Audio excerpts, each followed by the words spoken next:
Hello and welcome to session 4 of the character modeling streams. Where,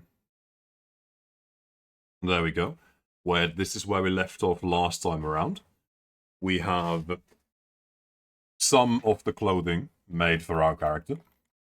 And if we take a look at the reference sheet, we can see that even though we have some of the clothing, and even though there's, in general, not a whole lot of clothing to be made here, there's still plenty remaining for the duration of at least one, possibly 2 sessions, because on the surface it looks like, oh yeah, it's just the jacket and the boots and a couple belts and so on.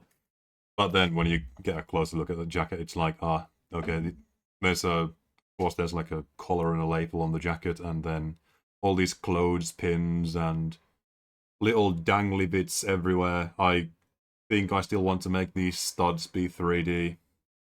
That button. This metal circle thing, maybe? The hands still need to be made. I'm still on the fence with the feet, because we have some very heavy-duty boots. So we could cut our legs off, even above the ankle, around the shin over here.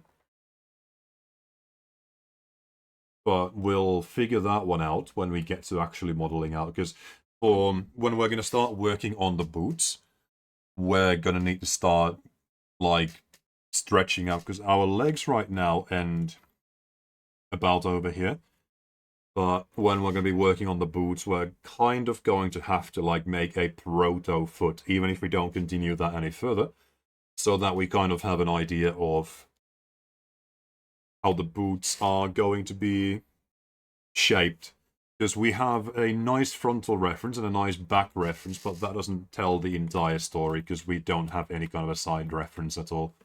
So for that, we're going to have to, like, model out at least a stockinged foot with maybe less detail, and then use the shape of that foot as a guideline for how the boots are actually going to work.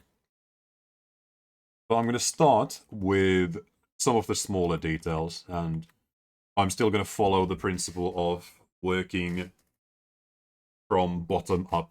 So the jacket's going to be one of the final things we do. At least around the top half of the body. Around the bottom, like, I might do the jacket before I do the boots. I might do the jacket before I do the gloves, because hands are another one of those things that I'm not 100% comfortable with. It's just, there's a very simple method of doing hands, but hands are just weird, and there's so many moving parts and so on that it's very easy to spend a decent amount of time on doing hands and then just have them not come out the way you want them to. So, but we'll get to that whenever we're actually working on the hands. So for now, I'm gonna do stuff like these straps over here. These straps over here. The arm belts, even though, again, the arm belts and even the, like, transparent sleeves over here are not going to be visible underneath the jacket, not at all. But just in case that we ever want to have the jacket off, I am going to still model them out. If we knew for sure that the jacket was always going to be on, we wouldn't need to do any of this arm detail, but it's simple enough. Like, that is just a belt. The holes in the belt are going to be painted on. It is completely pointless trying to make those in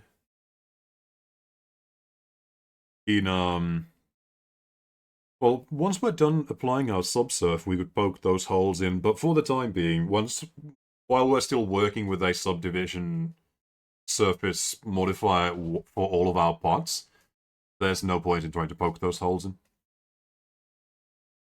But that's going to be what I'm going to start with, just the belts for the arms. So I'm going to hide everything other than our body and our sleeves. And then these sleeves really have to be, like, skin tight. At least on the x-axis over here. Because we can kind of tell, well, even from the reference we can tell where they're supposed to be, but especially from the belts, because the belts are going to be holding them directly onto the skin. So these have to be really squished in here.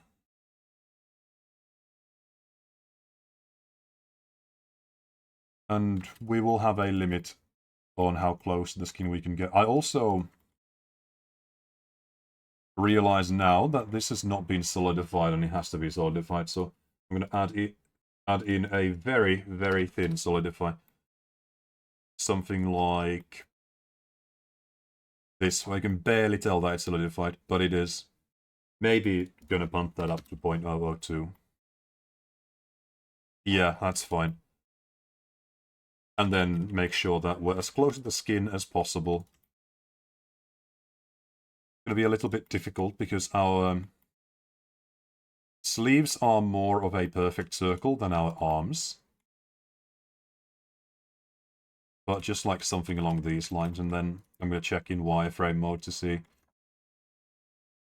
that, yeah, it's close enough, so we can kind of work on the belts now. The buckles are going to be easy to make. It's going to follow the exact same principle as we used for the hearts already. But I do want to make the belt first. So this has worked really well for up until this point. I think one of the things that turns this off is just saving and loading a blend file. So I'll try to stay on top of that whenever I load a Blender file, because like today, for example, I haven't had this file open in Blender the entire day because I've just been working on like aesthetics requests for VT League and so on. So anytime I'm working on something else in the background, I close this file and that gets rid of the screencast keys. But yeah, these circles have worked really well for other things we've made of, like the metal ring over here, and well, the sleeves were going to be tubular no matter what. Because I can't remember what it was. It was the... No, it wasn't the straps over here. It was this. Yeah, this over here. Another method I've used in the past, for stuff like this especially, was adding a plane, or just the like good old, the thing we used for hair, where I'm going to be tracing along these lines with snapping to the face. So that's the other method. I think I might prefer just adding a circle nowadays, because with the circle you've got the benefit of everything you extrude will be, you'll get a more even like width to anything you add, and that's a major upside. So I'm going to start with one of these. Add our mirror and our subsurf. I'm going to hold off on the solidify for the time being until I've got the belt actually around the area I want. And this is, we started as a circle. It's not going to be circular by the time we're done with this, because it has to fit the well, it's going to be circular, but not a perfect circle by the time we're done with this, because it has to fit around the arm. And our arm has been deformed quite a bit. So I want it to be something like this, where I'm going to try and follow along with the reference a little bit, but I'm not going to worry about it too much. So I know that this is going to be higher up here.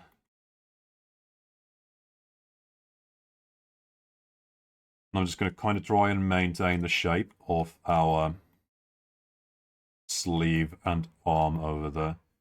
Not go overboard. Like, this loop can be brought in. And I'm going to add a middle loop as well, and this is going to help us later on when we eventually, after we're done applying our modifiers, or at least our subsurf, eventually that's going to help us when we need to poke in the holes into this belt.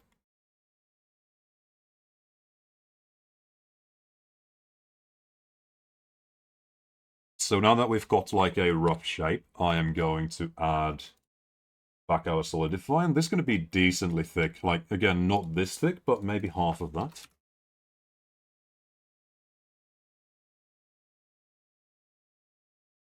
Yeah, I like that thickness for something that is going to be like an actual leather belt, or a belt in general.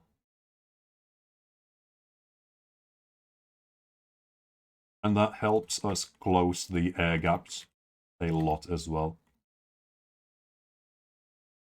So try and get it as tight in there as possible, because it is holding...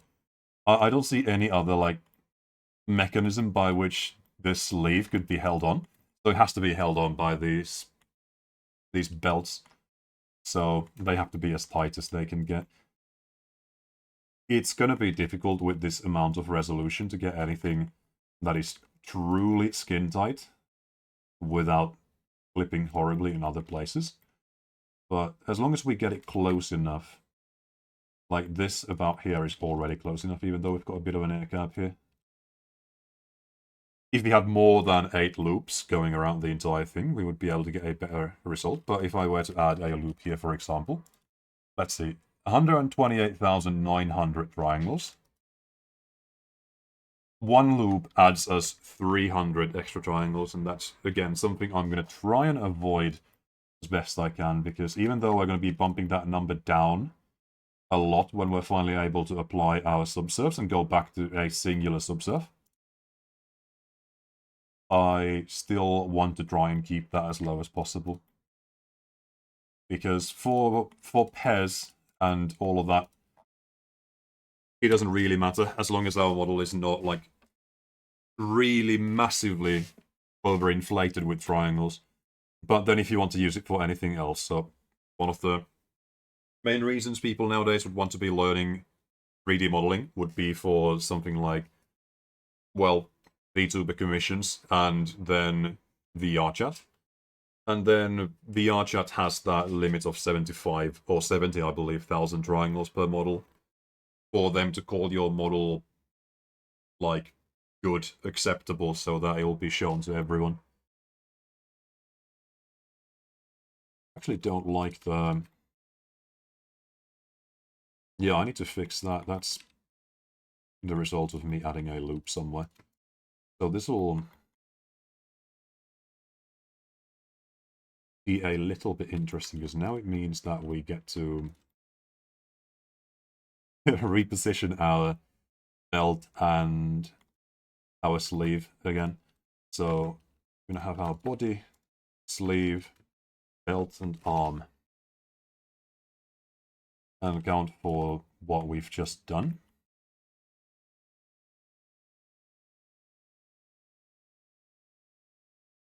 Luckily, it's not too bad. So it's just this still here remaining, like so. Nothing else. So I'm going to do the same adjustments to our belt.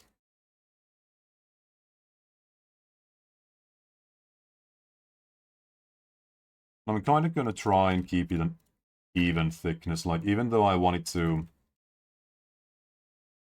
ride higher up over here.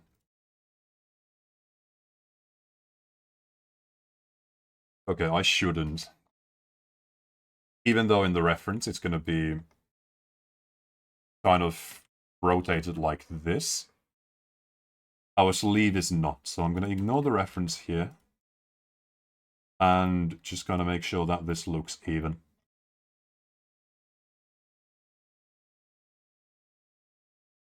This still worries me a little bit. This area of the arm. Gonna have to be puffed out a little further.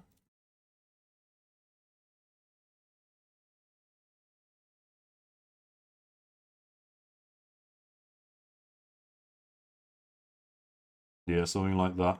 We're going to be able to fix that a lot better once we're able to actually rotate our arms a little bit, but I do want to give this, again, more of a circular appearance.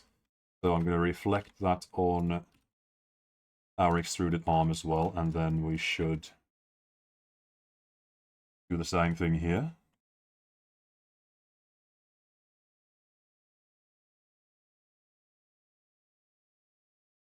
At this point, it might be actually easier to scrap the entirety of this arm and just redo it by extruding from over here. But I'm going to leave it in place for now and kind of try to manually fix the air gap.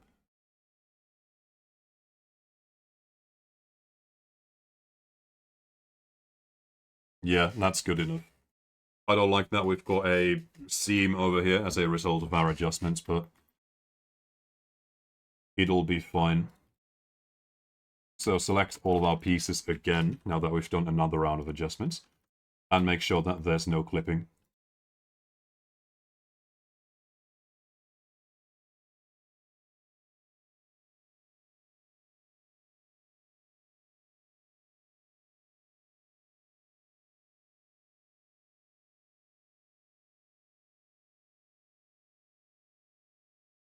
So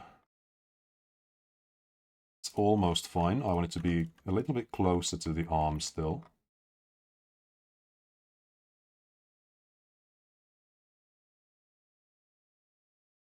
Just get the belt out of the way so that we can see. And never mind, it's not going to get any closer. Can fix that, and that's about it. So, which one is our belt? Circle 005. So I'm going to unhide Circle 005 over here.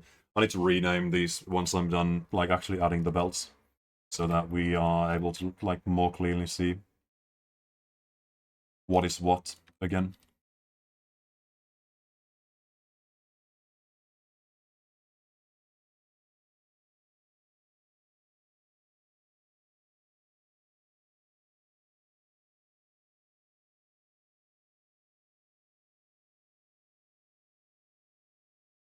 Just looking for any kind of air gaps or anything where it's clipping too hard into the sleeve. We don't want that either.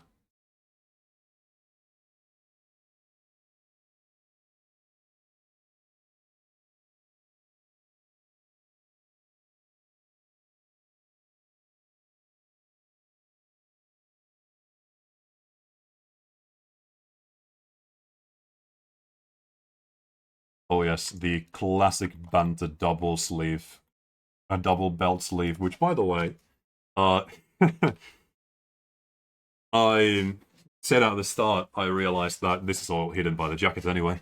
So this is all just academic. So I don't think, like, if this were to be used in PES, for example, I don't think that the jacket would ever be removed, so that this would not be visible.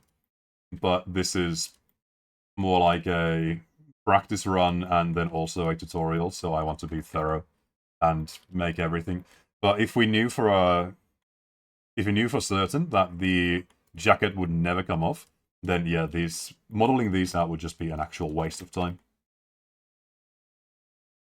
It's gonna be all worth it. So that's about good now. There's still some air gaps and unevenness here and there, so doing something like giving it a smooth might benefit in some scenarios. I don't think it has over there. So I'm just going to leave it like this. And then I'm going to give it our...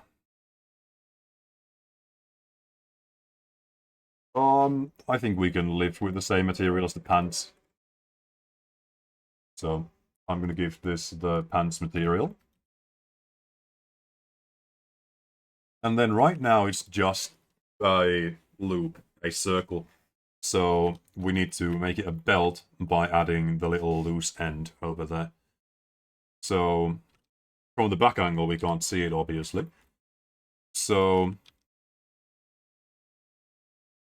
from the frontal angle, we can tell that, and from here especially, that the belt kind of terminates around the back. So there's going to be likely another buckle there as well.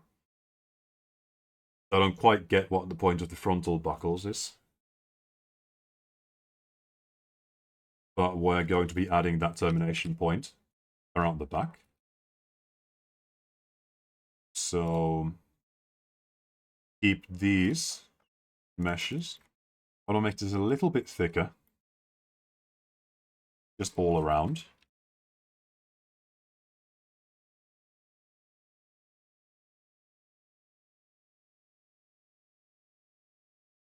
Did you make the Nene model, or was it ripped from somewhere? It was, yeah, it's an official Hololive, I believe. I think it's one of the ones they've released. The only holos I've made that are used by anyone would be the Enos on Wa, I think. And the Bay on Rat, because at that point there wasn't... I don't think they even had any fan models. Like, it's crazy to me that Fauna, for example, does not have any actual, like, fan-made downloadable models. There's a couple ones that exist, but they are not open for download. But yeah, most of the time when any, like... Most of the time teams that need actual custom models made for them, for VT League, and then for VT itself, it's going to be, like, indies and small corporations. So, Sundaria / Face Connect in this scenario. So I've thickened the belt out a little bit. So now I'm going to add our termination point. And it's going to be coming from over here. And heading to the left from our viewpoint. So the initial way I'm going to try and do this is just by extruding. And this is not going to look ideal.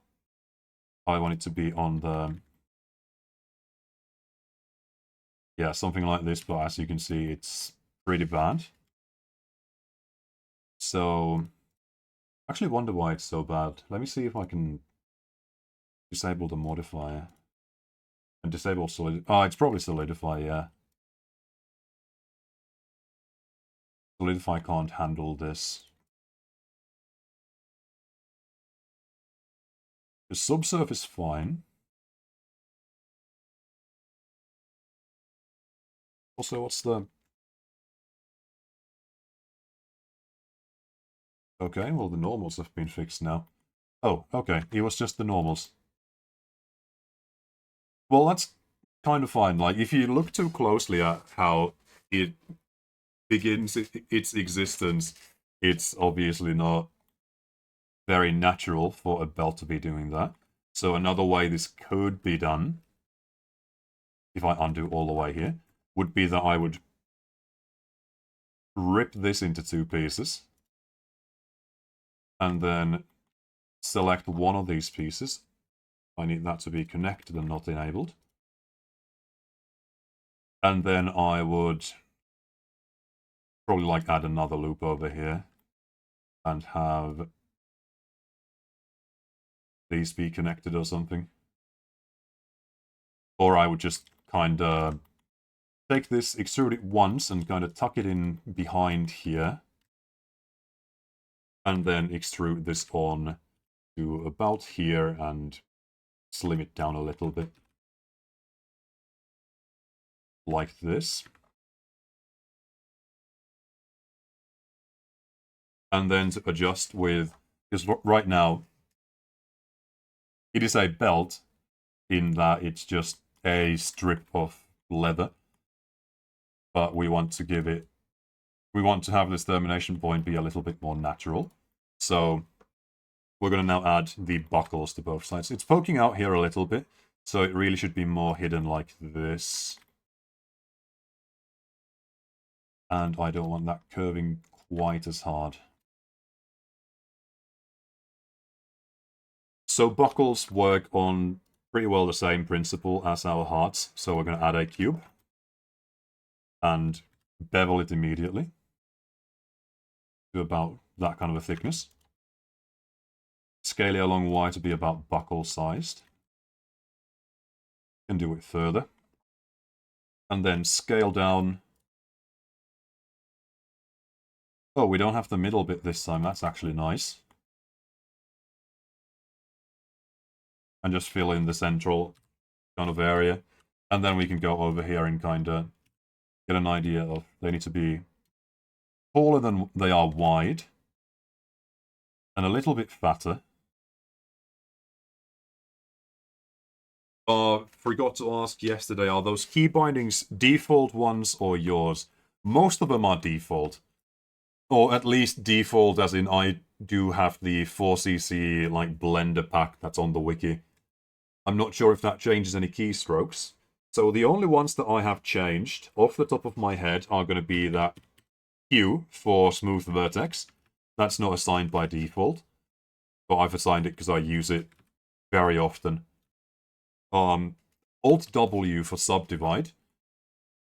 That's not used very often because we use a modifier for that. We use subdivision surface, so we don't need to subdivide a whole lot by default. And then I have changed it so that O, which enables proportional editing. By default, if you press O, it enables proportional editing. But I've changed it so that it changes it to connected proportional editing instead. And what that does is, let's say that we've got two of these. If I've got this set to connected, anything that is connected to my selection will be affected by our proportional editing. But if I set it to enable, everything that's in the same mesh as our selection will be affected by the proportional editing. And most of the time, I want this version. I don't want anything that is floating in space. Because imagine that you're working on something like you want to move this arm, this entirety of this arm, to a different location. So if you're using connected, you're able to just select parts over here and drag them, and that'll be fine. But if you're using enabled, you will end up grabbing the hair and the hip and so on. So that's just kind of a convenience, because before, every time I wanted to enable proportional editing, I had to go over here and like click on connected, but now I can just press O.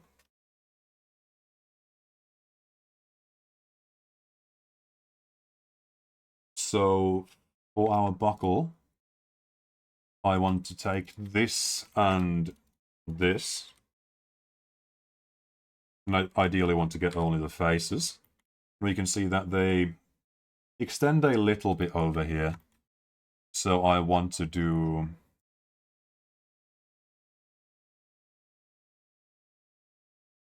I'm going to have to pull them one by one, or I'm going to have to add a loop cut on both sides over here. And then select the faces. And kind of just extrude them.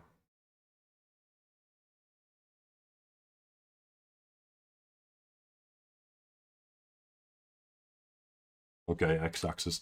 So something like this. I don't think these loops are needed after all. So I'm going to dissolve them. And now we've got kind of a buckle. I want these to be very slightly scaled down as well.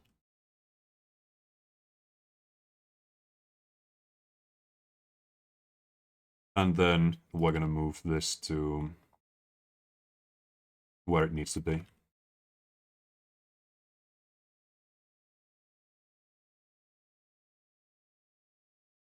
I'm going to use the actual reference image for just like rough idea of how it's going to be scaled and so on. Then I'm going to just put it in here.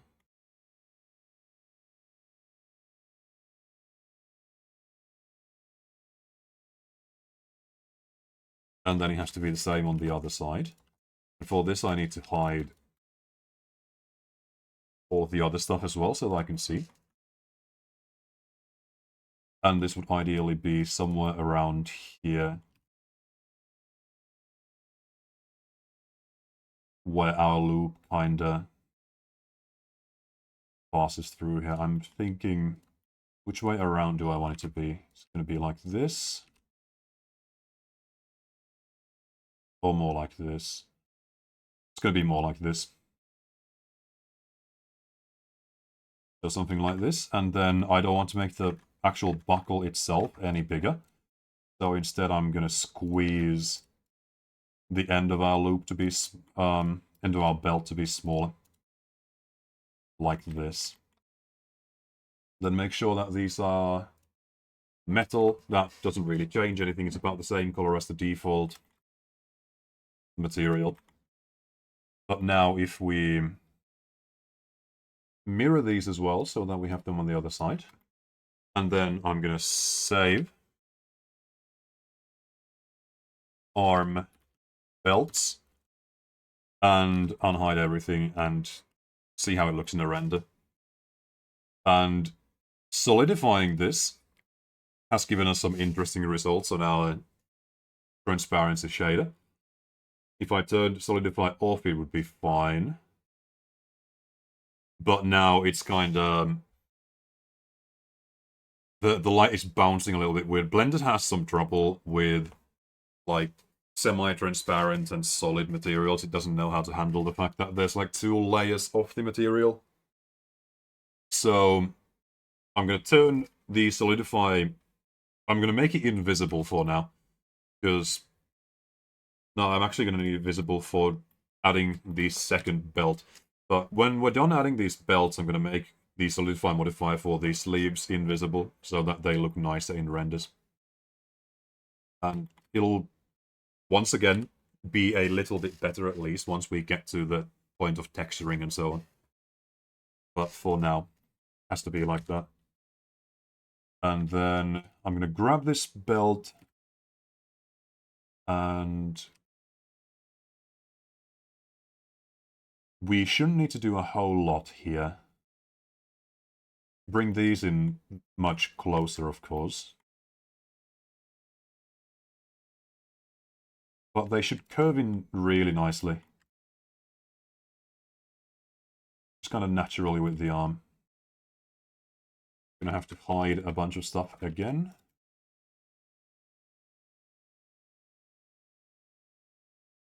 Make sure that we don't have this kind of a lump here. I don't want to smooth that actually, because if I smooth, that also takes away from the thickness of our belt, and that's not something we want. Because we specifically had this be started as a circle so that we could try our best to retain an even thickness. And we've lost some of that information, but we've retained most of the thickness.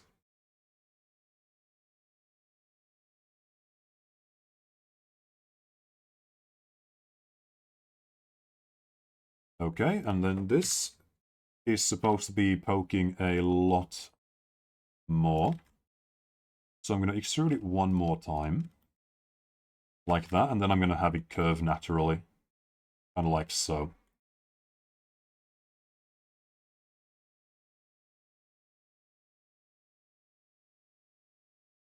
And then bring our buckles down as well.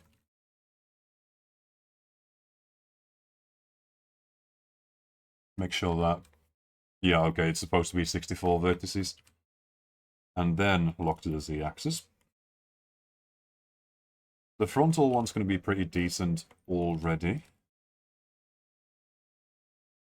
And like over here, I'm not going to worry too much about anything like having the belt. Just, let's see. Looking at the reference, it's like, I guess there's some kind of a gap, and there's like other sides.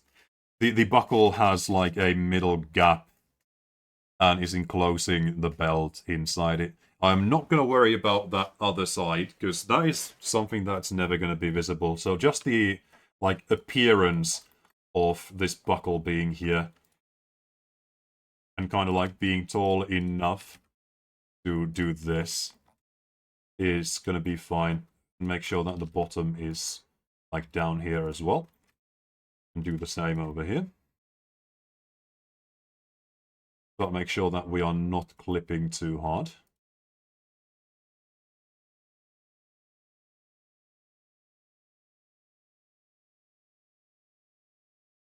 And then I keep unhiding everything when I really should be just unhiding the things I need. This needs to be...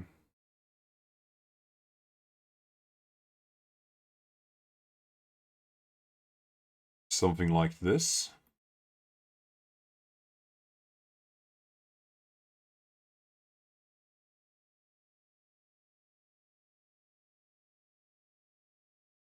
Yeah.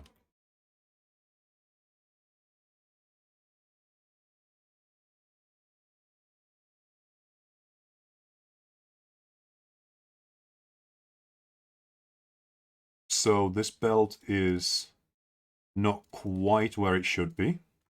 This, you can see, curving further up the arm. I don't want to do that. That will kind of ruin our even thickness. So to compensate, I'm going to bring this further down so that it flows a little bit more naturally.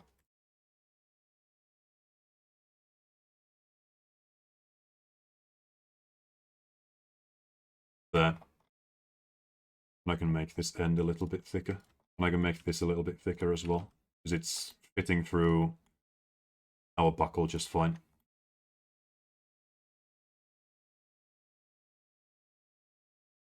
And then if we render and now turn off the solidify or make it invisible on our sleeves, we've now mastered the art of these kinds of stupid sleeves. So the buckles, yeah, this buckle should be a little bit more in line with the other one, so I'm going to do that real quick. Yeah, more like over there.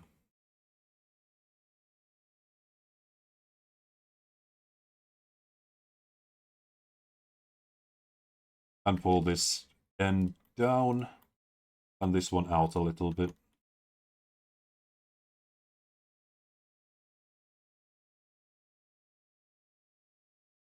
Yeah, that's better.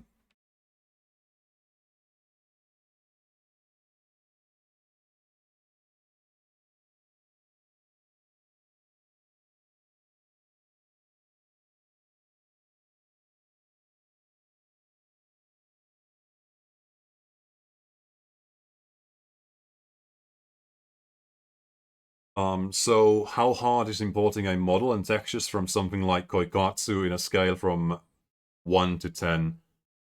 With 1 being like doing head models, and 10 being about like this level of just making your own stuff. I'd say that it's probably around like 4 or 5. It's a bit of a process now you have to get used to using the exporting tools for Koikatsu and then being able to use them in Blender.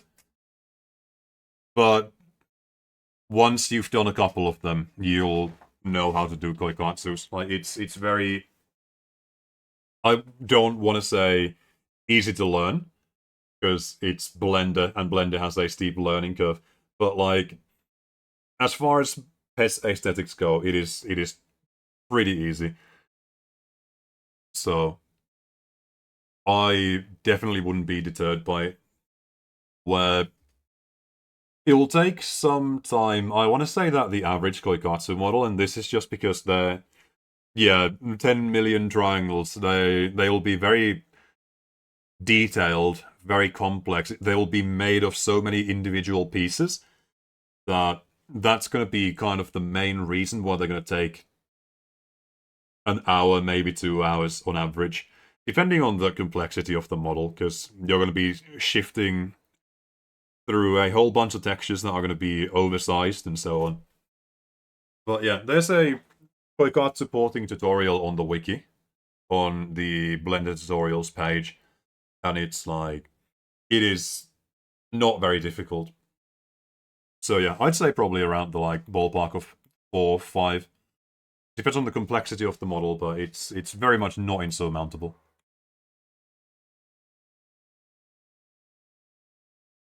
So with our sleeves done, and again these little holes for the belt, we're going to, yeah, I guess we should have the pin for the back buckles as well. I might as well add that. And oh yeah, that's good thing. Need to be renaming things. So these are our legs. What's the end of the playlist already? We're going, yeah. So these are our arms. And then a whole lot of circles. So these are the pants.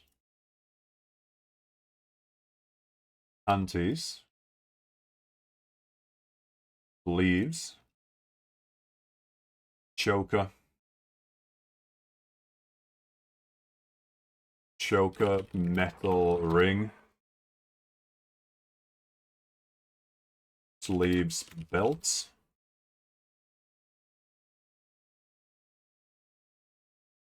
choker, heart, pop, hearts,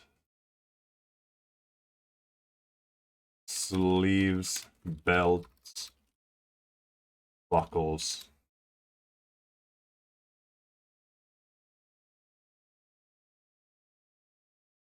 And I think that's all of them, except this, which is hair, back, colored strands. And this is for housekeeping, so that I'm going to be able to see... I'm able to see at a glance, okay, I want to hide this or unhide this. Another thing, depending on the complexity of the model and how many meshes we end up with, could be... I think I actually might do this now. So I'm going to hide everything, and I'm going to add an empty plain axis, and I'm just going to have these be in the middle here. And call this head or hair? I'm going to call this head parent. Add empty plain axis. Call this clothes parent. Now I'm going to call this body parent instead of head, and then I'm going to have a third one, plain axis, and call this hair parent. I'm going to unhide everything, and then just going to go through that. The arms and body, eyebrows, eyelashes, eyes, head, legs. I believe that's our entire body. Yes, it is. So I want these to be under body parent. So I'm going to Control P and set parent to object. And now they're all neatly tucked in underneath our body parent. I'm going to do the same for all of our clothes.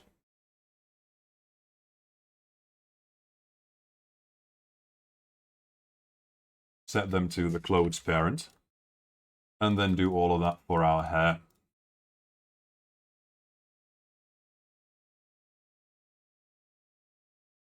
And this is to make things a little bit neater in our outline over here. And then another thing that it does is that if I want to hide an entire group, I can control-click the eye icon over here, and it will hide all of the children of the parent. So if I, for example, just want to hide the hair so that I can see a little bit better, but still keep the head and all of that, that's going to be fine now.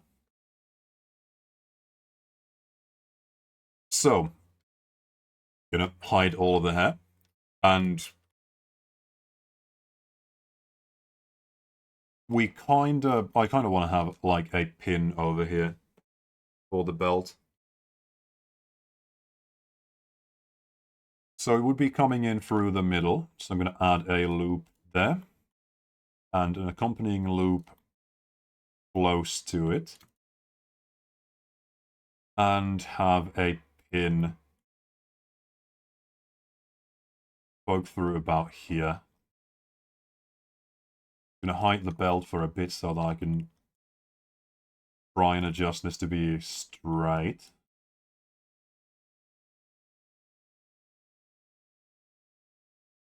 And then kind of do the same here.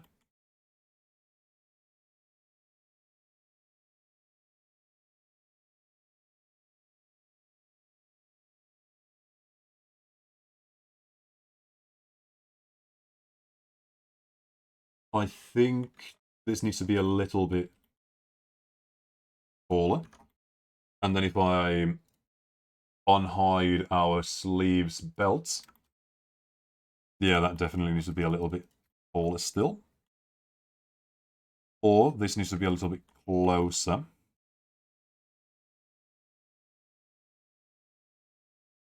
Like that. And then hopefully, once we're texturing, we're going to be aligning these spikes with the holes in the belt.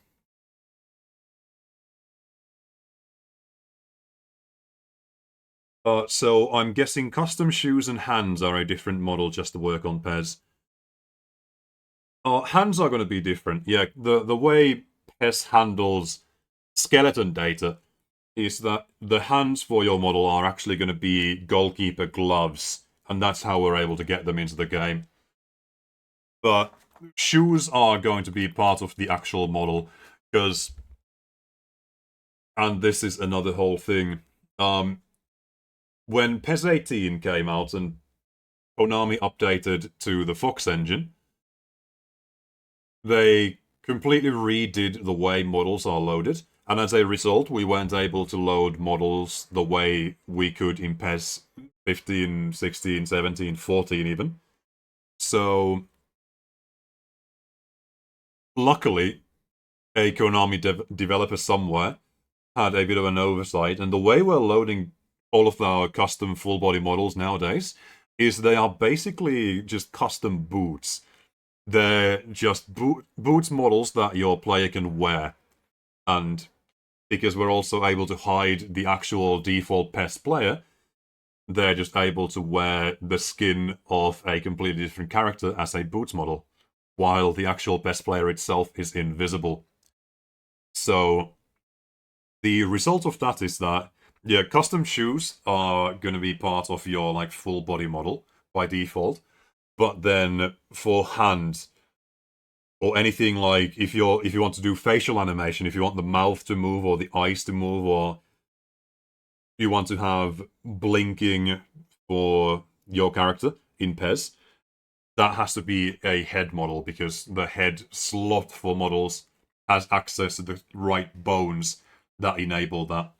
And the same reason why hands have to be goalkeeper gloves, because the skeleton that's available for the boots models does not have finger bones. Yeah, it runs deep.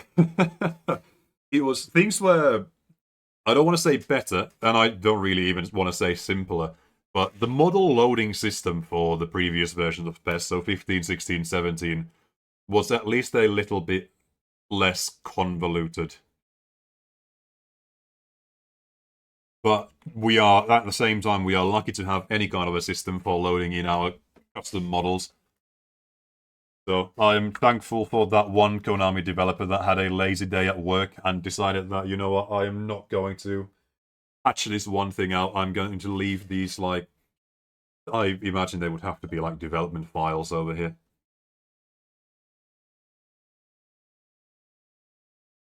So I can use Pest Pecora to run in Metal Gear Solid 5. I mean, yeah, probably. Like, most of the early knowledge of how to mod PES 18 and onwards came from the Metal Gear community. Like, we still use some of their tools for more advanced modding, like stadium modding and so on. So, it, I imagine it would be in the same model file format. I don't know if the skeleton's going to be compatible, but yeah, theoretically, PES and Metal Gear models should be cross-compatible, at least to an extent. If they are not one-to-one, if you can't just plug them in immediately, they should at least be very easy to convert to the other format.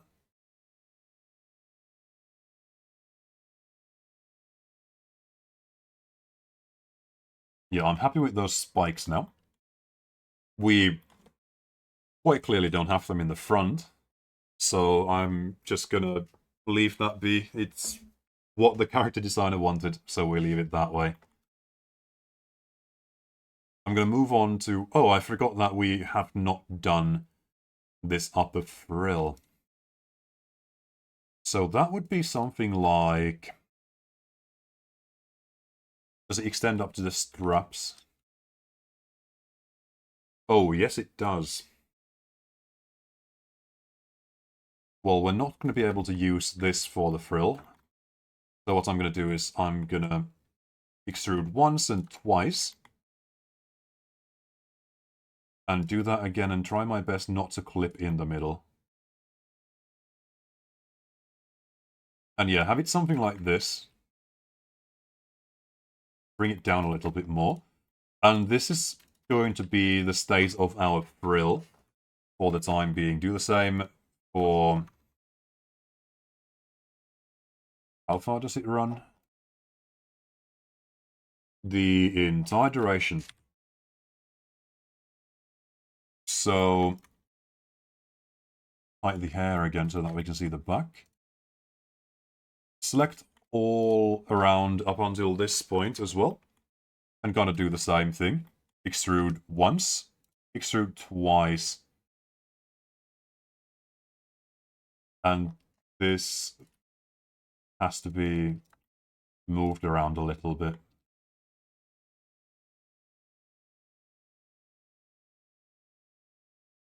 I might end up... Oh, this might help.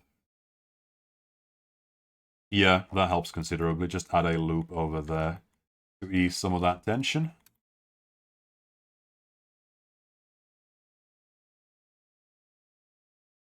And then try and have this be about the even thickness of the frontal one as well.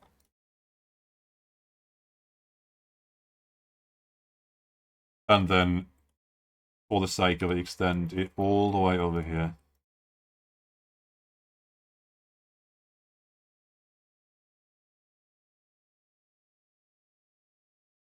And it's not quite going to be as intended. Okay, that is just 2 vertices. I'm going to add a loop here as well to make this a little bit easier. Kind of try and smooth out the bump that creates.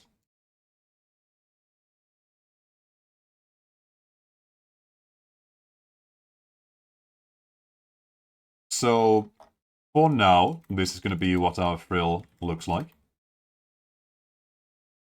Because if I tried to get this kind of a wavy pattern going, it would look like this, which is not at all what we want. It's close, but it needs a lot more detail, which we could add by just adding loop cuts here and here and here. And now we should be able to get a slightly nicer and closer to reality frill pattern. But the problem is that we don't want to add that level of detail at this point, because that will, again, inflate our triangle count, and it will also ruin the... Did I erase them already? Yeah, I did. Okay, good.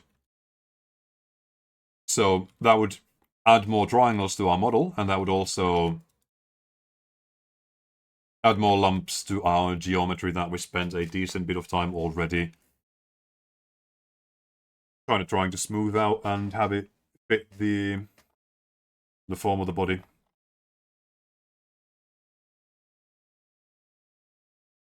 So it's going to be like this for now. Though I want to bring these in much further, much closer to the actual body of the top.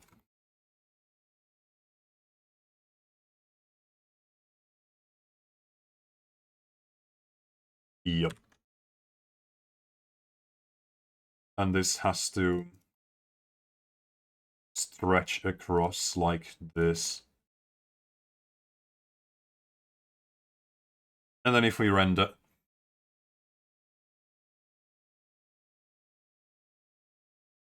it looks pretty good from all the angles. So I'm going to leave it like that. I'm still not a huge fan, because we could maybe make it work by like extruding from over here like this, but if I flip the normals, that'll look a little bit better, but I don't like how it just starts from the strap. So I'm going to try and leave the strap without this and have it be like this. And then, now that that has been fixed, I'm going to add the zipper. So, even though I hate reference sheet artists, I have a terrible parasocial relationship with reference sheet artists. This is really nice that this guy has included all of these like details of this is what the hairpin looks like, piercings, earrings, zipper, decals, the employee ID card, even all the way down to the clothespins and like a closer look at the familiar, all of that. So as far as ref sheets go, even though we've had some issues like the and like riding higher around the waist over here and then riding lower around the waist over here, that's very minor compared to all the benefit we're getting from this ref sheet. And then compared to some of the other ref sheets I've seen out there, where the entire hairstyle just kind of changes between views. So those are not very usable for like multi-dimensional references. So this one will begin as a circle. So I'm going to add it in and make sure that we have 8 vertices, because anything more than 8 for subsurf would be overkill. I'm not 100% sure I want to use subsurf. I'm going to try with subsurf first, but I think some of these shapes are a little bit angular. So it could be that I want to go back and not use subsurf for this one, but I'm going to try this way first and then go back if it doesn't work. So I'm going to match the outer edge. And then scale in. And then already, I'm going to apply that subsurf now that we've got our circular shape. And then now we have more detail to work with. That's going to be facing the wrong way. So flip it around. And then roughly sketch out these bits.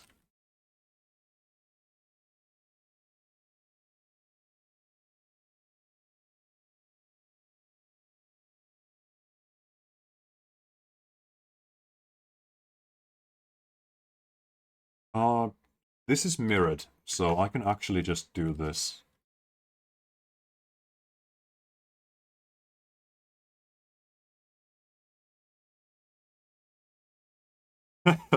Yeah, I wonder how easy it is to snap that middle bit. That's the entire model so far. Just as much as I appreciate the reference sheet, where's that? Oh, I'm not central. Yeah, never mind, no mirroring. But yeah, as much as I appreciate having a good reference sheet, some of these clothing choices are not very practical.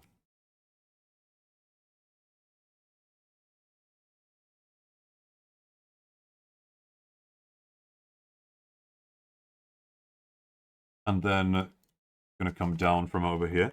For some reason, I can actually feel it while working. For some reason, OBS really doesn't like the fact that I've got the reference sheet in view. Like, for some reason, this is using up resources on the CPU side, because I'm getting frame drops that I can actually feel, especially when I'm zooming in.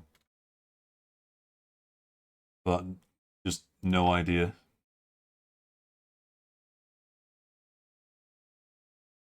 Is she some kind of a new gen VTuber?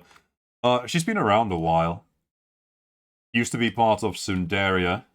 Is now part of Face Connect as a re-debut. But yeah, to the point where she would have been on the Sundaria roster for VT League 1.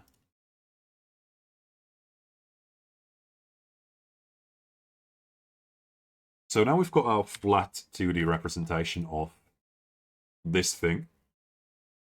And then we can just give it a solidify and control the amount of solidity we want in this way. I am going to smooth it out. Maybe not the most natural thing, but I'm going to smooth it out. I like this kind of shading more. And I think about 01, for now it's decent. We're going to, when we scale this down further, it's going to get thicker. So I need to adjust that solidify later on. But now the one last thing I want to do here before moving things in place is I want to kind of try and match the reference a little bit closer, so that it gets thin towards the sides and then buffs out towards the top.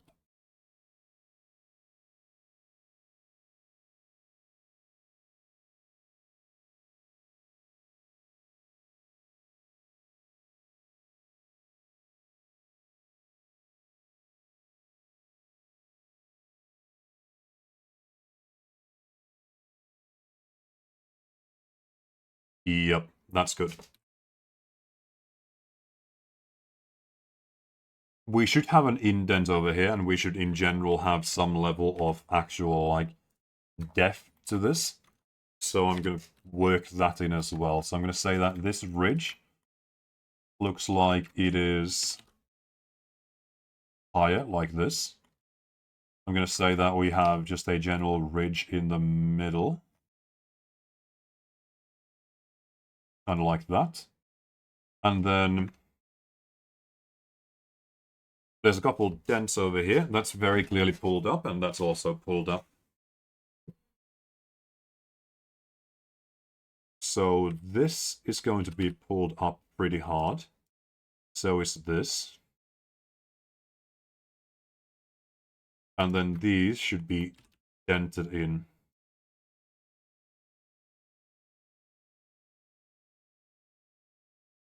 I'm going to undo a little bit. I don't like how that started bending, so it has to be just like these.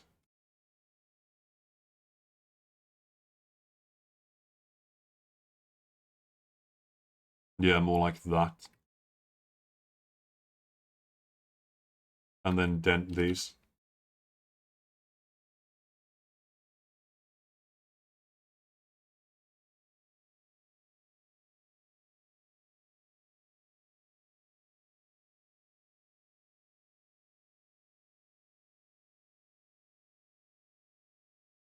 Yeah.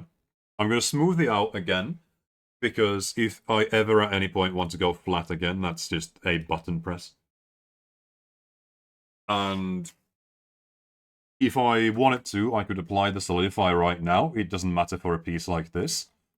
And I could undo all of the dents that have happened as the result of buffing out these other sections. But I kind of like the dents over here as well. So even though they are truly never going to be visible. So it's tucked in nice and neat underneath the breasts. I'm going to add the actual zipper bit here as well while we're here. So I'm just going to add a cube, scale down, kind of bring it to where it needs to be. Select all of these vertices down here and merge at center. And there's our easy triangle.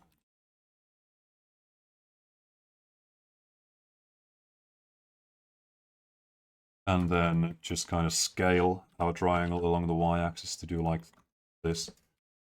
It should be rounded a little bit. And then if we want easy rounding on it, just separate it. Add a subsurf. It's a little bit harsh, so we'd have to subdivide it first. And we get this kind of a result. Which is not far from what we're trying for. I want the subsurf before solidify. Actually, I don't want the solidify for this at all. It doesn't need to be solid. So this does need to be its own mesh. And then I'd pull these up over here. And that's kind of the slightly smoother triangular shape that it's needed for the zipper. So, okay, I wonder if...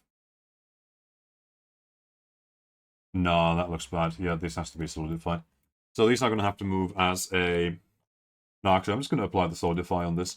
The main reason why I keep solidify on for most of these pieces is going to be that when we're doing our rigging work, when we're building the skeleton and then assigning our mesh to that skeleton with automatic weights, having the solidify modifier not applied means that both sides of the thing that you're solidifying will have the same weights. So if we apply it to solidify first, we might end up in a situation where, let's say that we've got this top over here. We might end up in a situation where the front side of the top is going to have different weight than the back side of the top, and that's not something we want.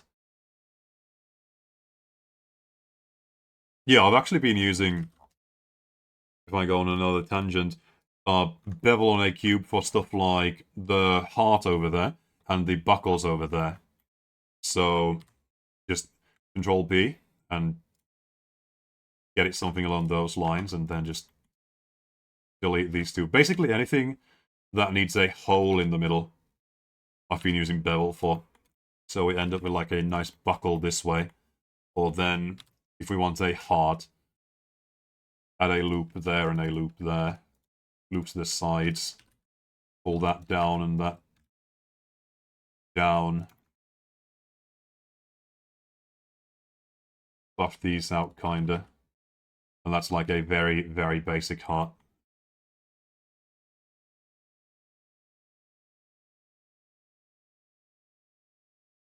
So now that we've applied the solidify, we're going to need to apply the subsurf over there. We can combine these and call this top zipper.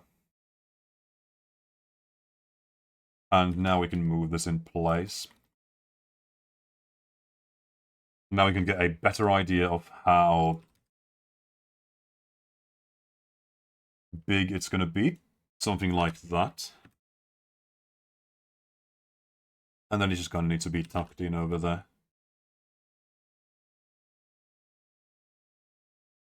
I want it angled a little bit. And I want it as close over there as possible.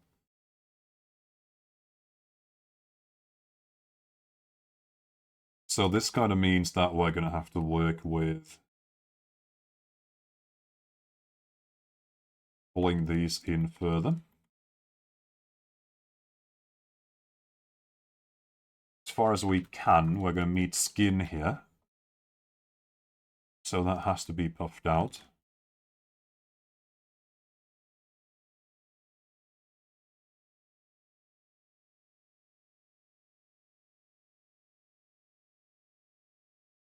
So that's about the best we're going to be able to get. The most room we're able to get. Unless we add a loop in here. No, even then we're meeting skin. So we're going to have to improvise a little bit. As a result, this is going to run lower and further up. So something like this.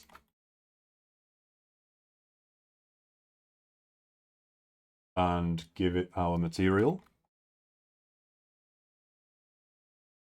And then the actual, like, zip itself is going to be, well, it doesn't exist. I don't understand the point of this zipper. Because there's no zip over it. I guess this is how the top goes on. But the actual zipper, the zip itself is going to be, like, textured on over here. So, for now, it'll look like it's floating in space. But then, once we get to texturing, we're going to paint on a nice zip in the middle. And then again, just have a render in here.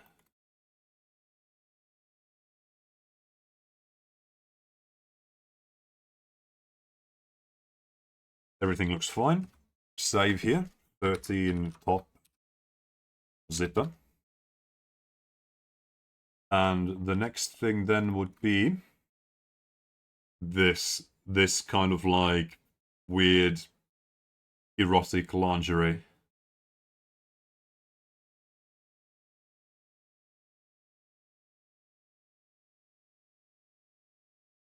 Yeah, even though Blender hasn't crashed, and if I go to recover autosave, I think it's saving. It is not saving again. I don't know what that is, but that's a bit big. But yeah, turns out it is once again not auto-saving. But yeah, I've been staying on top of saving about once per piece of clothing. And like, if something like this ended up disappearing, that would not be that big of a deal. But when I get to something like the jacket, I'm going to try and make sure that I'm actually getting autosaves, or I'm going to start, like, saving more rapidly. But this thing over here,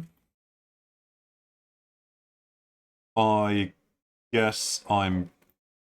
Wait, does that actually go anywhere? Or does it come... It comes from the choker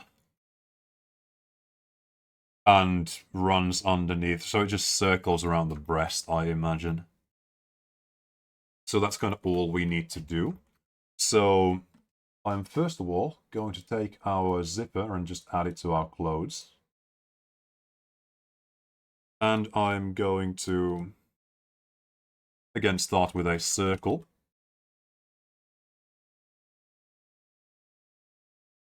And just mirror and subsurf immediately.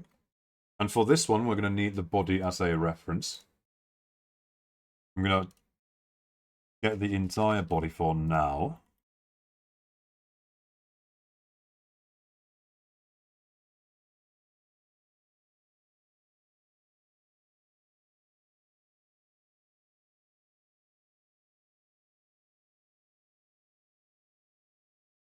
And this is another one of those things where if we can get it to line up perfectly, then neat, but I'm not going to lose sleep over it. I don't want it to clip in the middle, so I need to be careful with that.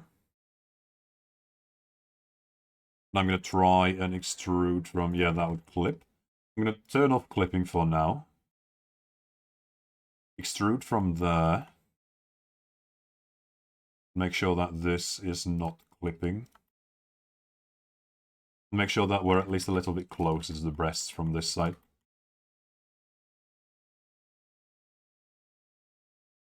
Because we're gonna have to be wary of our top at some point, so I'm gonna try and have this run closer to the surface of the skin than our top is going to be.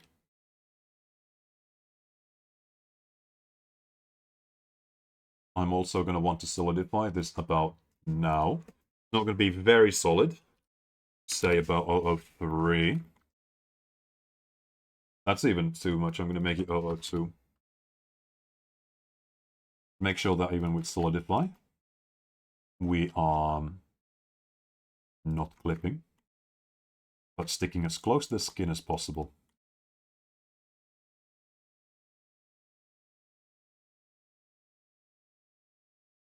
Yeah, so if I look at the reference right about now, like we're close, it should run further over here, which is something I can do.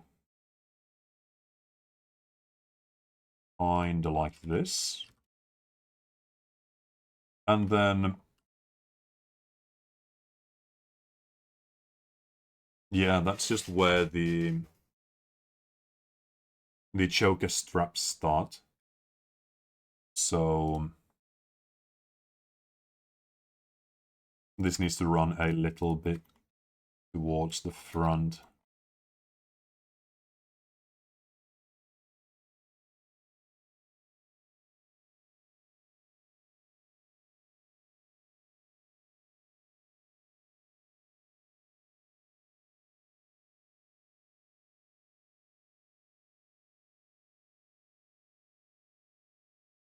Okay, that's... Hopefully, yeah, okay, it is clipping over here. Now, we don't care really about this lower part anyway. I could do this. I might do this. I am going to do this, yeah. It's going to save us a bit of a headache. Because I do want our top to be skin tight as well, as much as it can be. This strap does need to be lifted a little bit to make clearance for that. And yeah, maybe we would be able to sneak a peek of the fact that this doesn't exist anymore inside the clothing from like this kind of a gap. Ideally, I'd want to erase this kind of a gap whenever we can. So right now it would mean like pulling really close over there, which actually is fine. But at this point, I'm going to give this our default like dark gray shade. Not shader, but material rather. And then we're going to be heading towards the choker. So I'm going to want to find a point about here where I'm going to be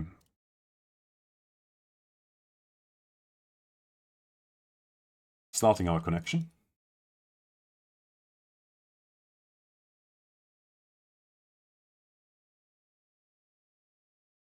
And this time I am just going to extrude, roughly trace where it should be running, and then adjust for dimensions.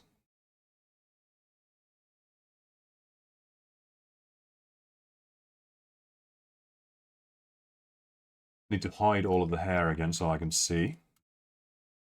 And I want this to have a sharper, like, well, not sharper, a more rectangular ending.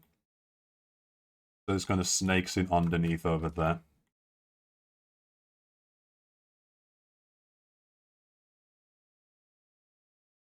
And then make sure that it's not digging into the skin here.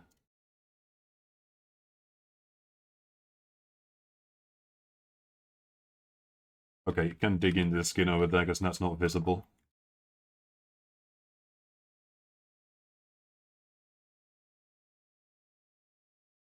And then this needs to be thinner over here as well.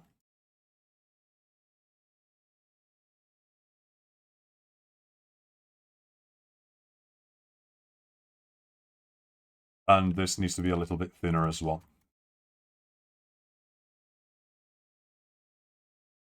Actually, just going to smooth all of these, and that'll be fine. Then now we've got this. I see the tiniest little bit of poking over here. So I want to move this further to the skin.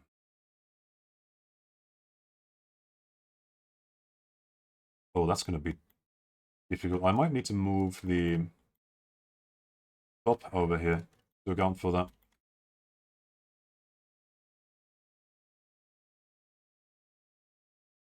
Yeah, and now that's good. And I don't think it runs anywhere on the backside. Like, it might run down here and, like, connect to the front again. But I don't think so. I'm going to leave it like this. And again, just render and see if anything looks off.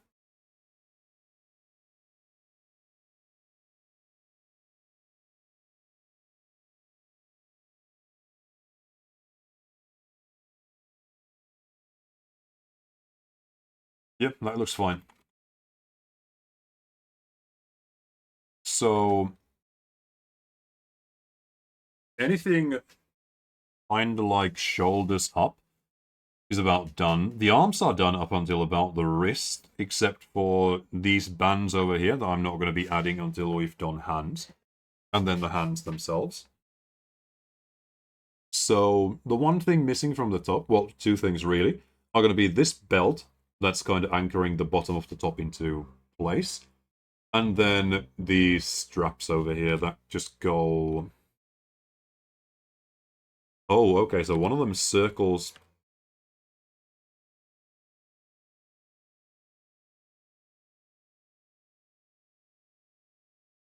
Okay, well, anyway, they circle over here and then kind of disappear up until... Yeah, that'll be interesting, because that's going to be two individual loops. So, like, this continues over there. Goes around the back, and then goes up, and then comes down there. Yeah, that's going to be two individual loops. And then just this loop on this side will be... Yeah. Yeah, okay, that does make sense after all. But I'm going to start with the belt. And this has an interesting locking mechanism in front. But I'm going to make the belt first. And we've been here before. This is going to be just a basic circle that we're going to fit around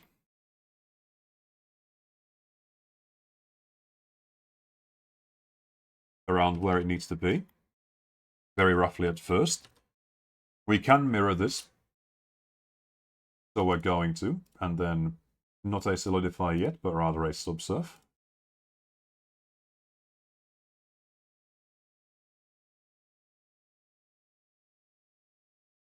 And then make sure that we're starting from the right spot and just extrude upwards.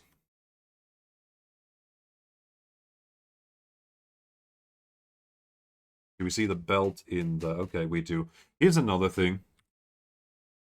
Where, from the side view, it's riding so much lower. Which means that the side view is not going to be any use for these straps either, so that's unfortunate. But once again, I've kind of trusted the frontal view on just about everything so far over the side view, whenever there's been any issues of not matching up. So I'm going to continue doing that. So we're going to be relying on our frontal view for as much of this as we can. Our playlist is about to end.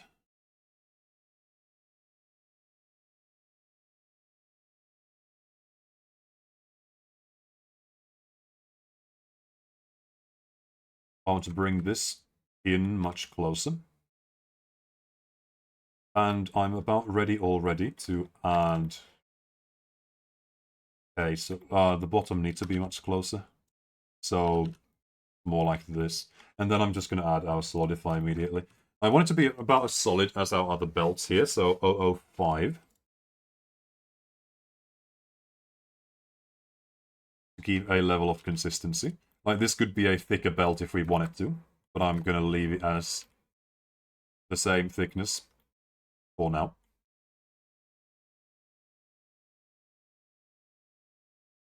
This one's going to need more definition, because it's covering a larger area. So I am just going to add some loops preemptively.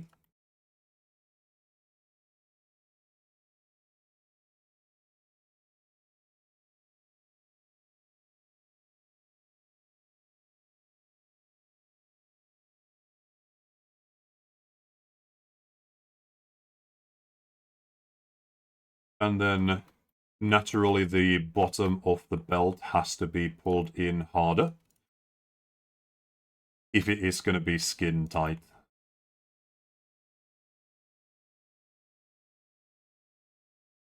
I also want to add a loop in the middle again for this one, so that we have kind of guidelines later on for when we're poking in the holes.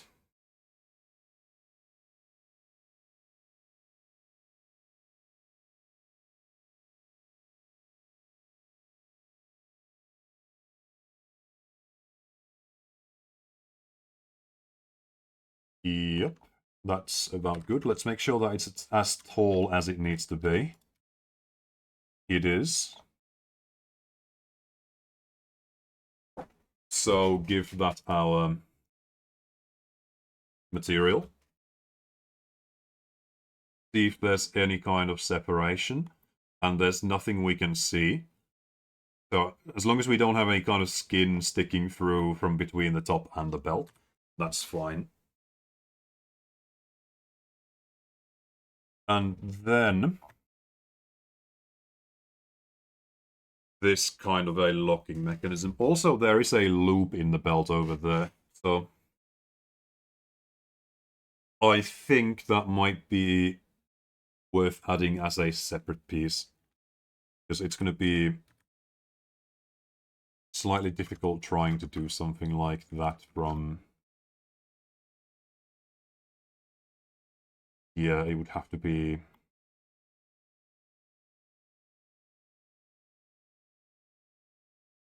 something like...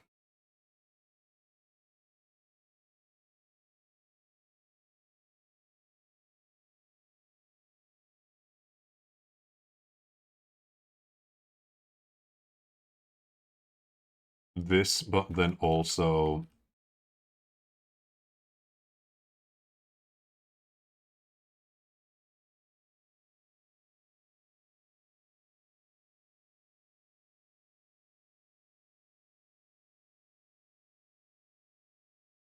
yeah, it is going to be much nicer adding that as just a separate piece of geometry instead of trying to manufacture it from our actual belt here.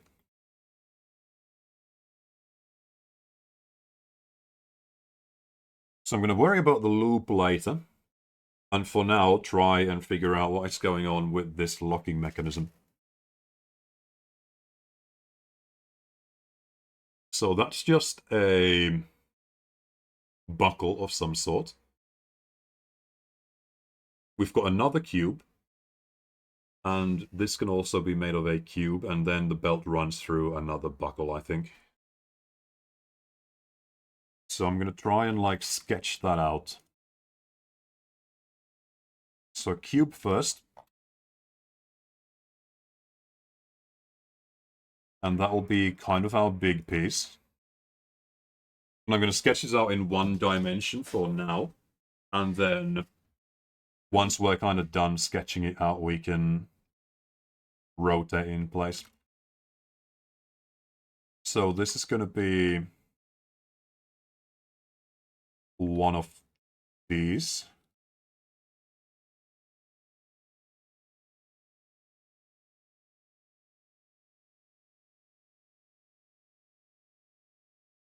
Where I want this to be here.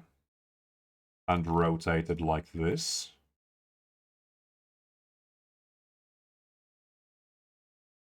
And I guess this would be rotated as well. I don't want to rotate it yet. This one's a little bit more interesting, where we can apply the same principle of, oh, I wanted to copy the entire thing and not just one base.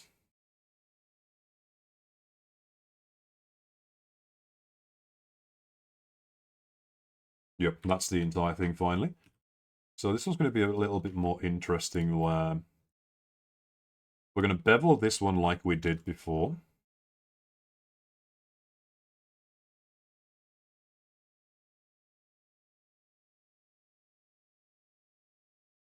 We're going to remove doubles. Yeah, I had a loose face in there somewhere from when I tried to duplicate things.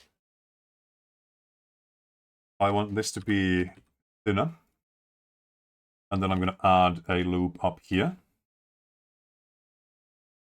Another one. Same treatment for down here. I'm going to fill the inside of this. And then I'm going to connect these two faces. Okay, I'm going to delete those faces, and then can I connect them? Okay, plan B. I'm going to select the upper one. I'm going to extrude down. I'm going to select this one, extrude up. And then can I now fill these? Or am I going... Yeah, I'm going to have to bridge edge loops. And yeah, that's fine. No, I'm going to go all the way back, because these pieces I've made are different sizes. I'm going to delete the faces, select the loops, and just bridge them like that. And now we have this piece over here. It's going to rotate like this and be in place like this. And then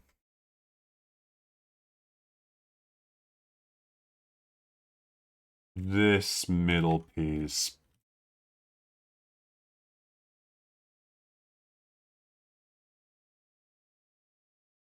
Going to be something like this, maybe?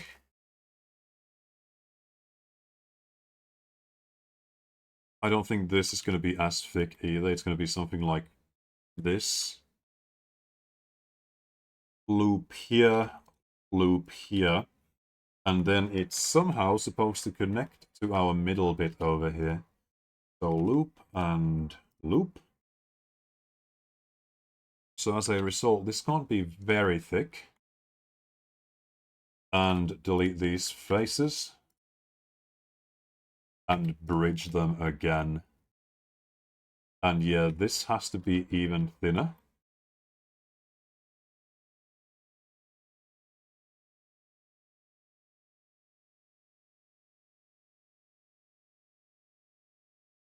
But then it has to be in front of this. So again, this has to be thin as well.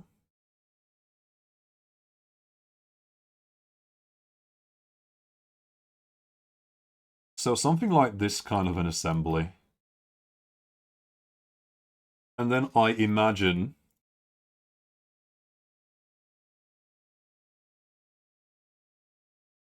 this kind of latches on to something. It's not this, because this is connected to the belt itself. But there's some kind of a latching mechanism that we're just going to emulate by having this edge kind of be pressed on to whatever this is. And there's our weird connection mechanism. So I'm going to make that kind of metal colored. And then find it over here, bring it to the front, and try and fit it around the belt in a way that would make any level of sense.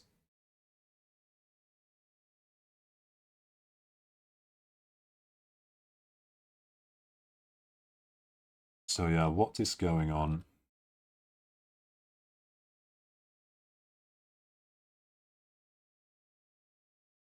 Yeah, so this loop is free, nothing runs through there.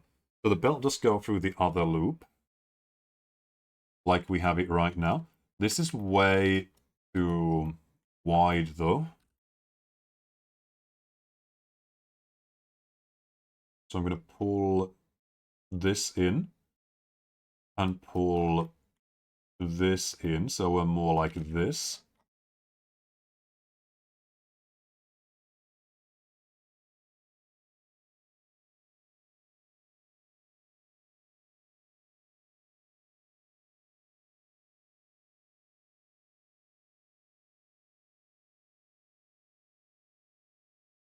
This has been mangled pretty bad.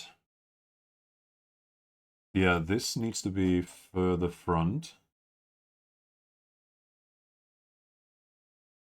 Using proportional editing with anything that's like rectangular and kind of rigid like this is going to be a bad idea most of the time. You will end up with weird bends like this that you should not have in metal.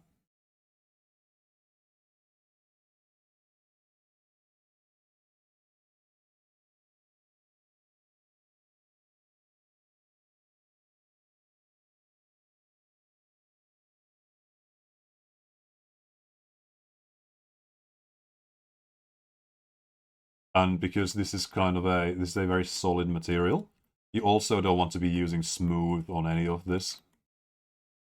So that limits our options for undoing our mistakes.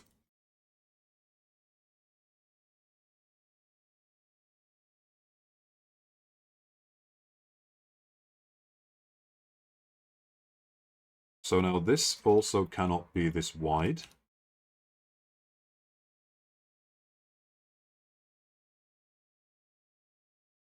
Let's take a look how it's supposed to be. It's bending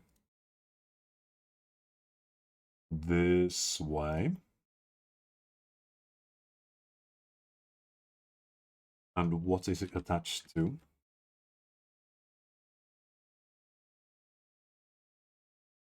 Not really anything. There's two spikes here.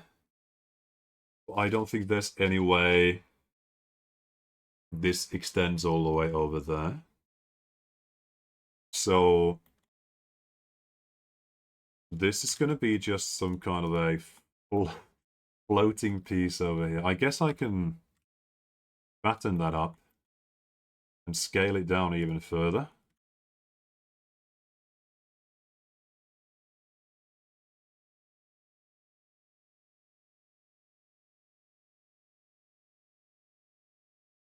Like along these lines.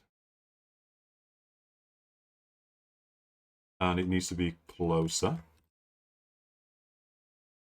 Like this. And then all of this needs to be attached to the belt as well.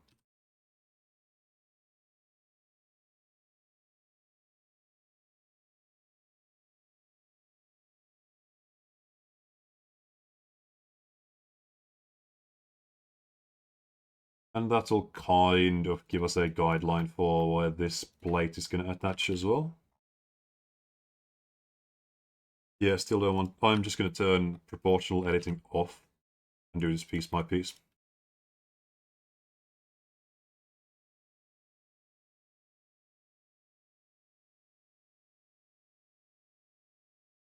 Was it always that wide? No, so these loops need to be brought in closer.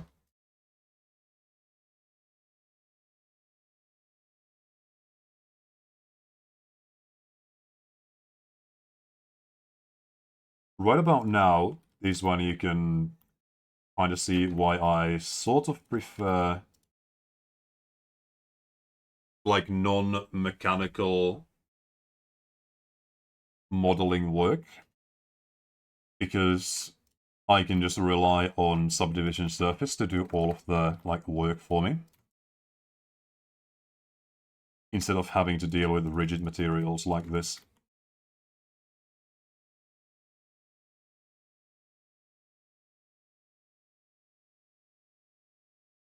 And then this has to be brought in here so that it actually contains the belt. And this can't bend like this.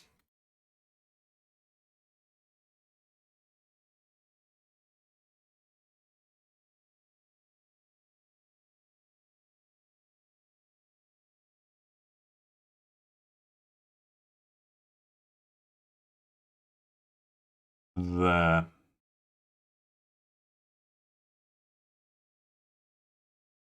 I still have no idea how this plate works. But if we take a look at it from... So this is all metal here. If we take a look at it from here, and especially if we unhide all of the other stuff and like give it a render, we can see that it, it does its job, it serves its purpose. This is not angled enough though. And they're digging into the skin as well. So I want to...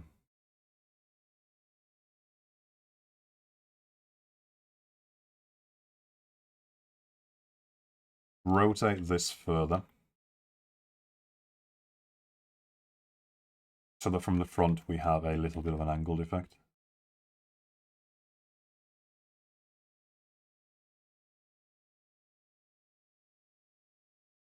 So something like that.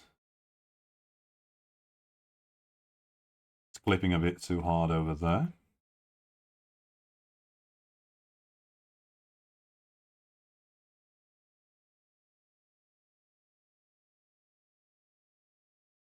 Yeah, so the entire belt has to be slackened here a little bit to make room for these.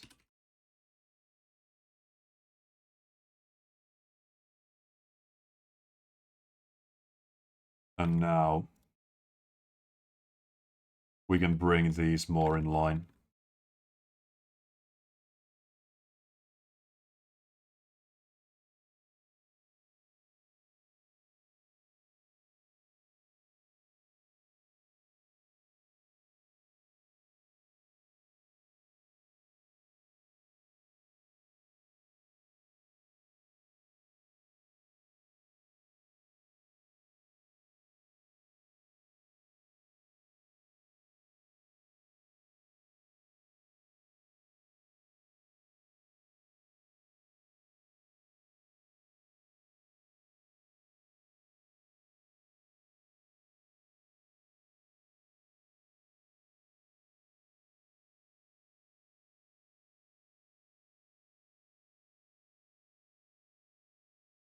And here still needs to be more rotated.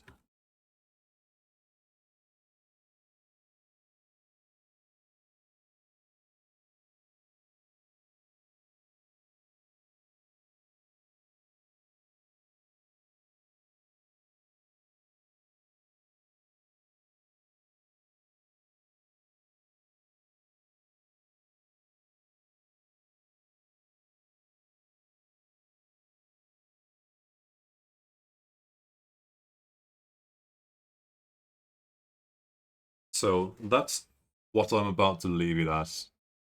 It's it gets the point across. It's not my proudest creation to date, but it gets the point of the kind of locking mechanism across. It gets the idea of there being metal in here in the belt across. I just need to make sure that then the like surrounding belt is actually going to be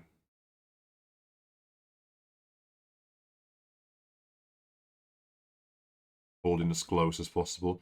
I'm going to be able to fix this air gap over here when I'm able to apply the mirror modifier on this, which is going to be, well, once again, once we are ready to start texturing. So for now, it's going to have an air gap that we are going to fix once we can apply the modifiers.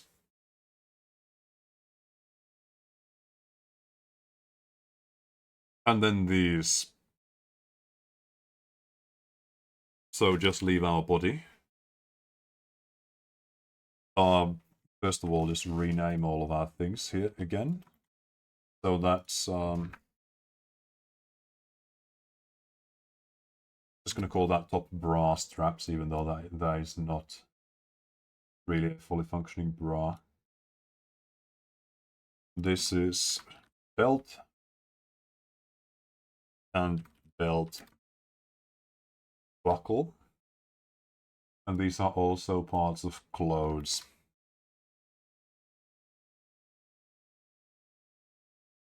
And then now I can hide everything other than our body. And then start focusing on these. So again, 8 vertices for our circle. This can't be mirrored. So leave it like this and try and kind of get the rough rotation of everything down.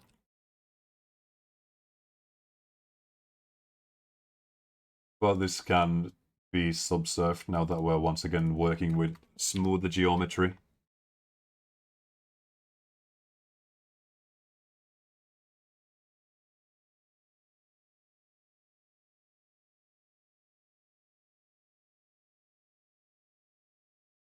Can be brought in closer on the y-axis.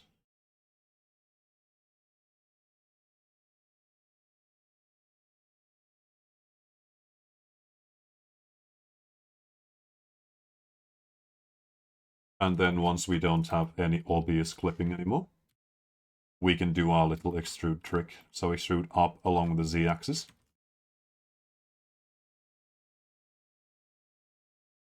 And this one's going to be floating because of the shape of the body.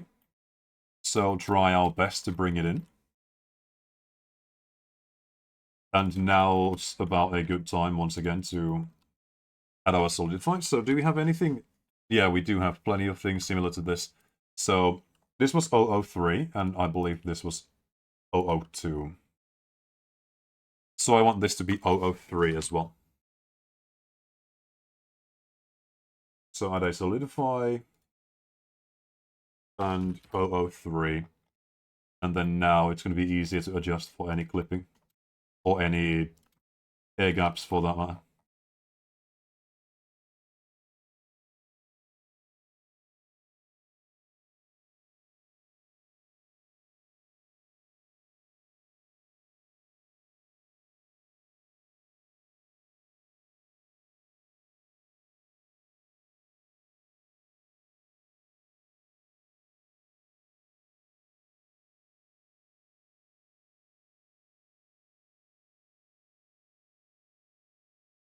Could use another loop over there.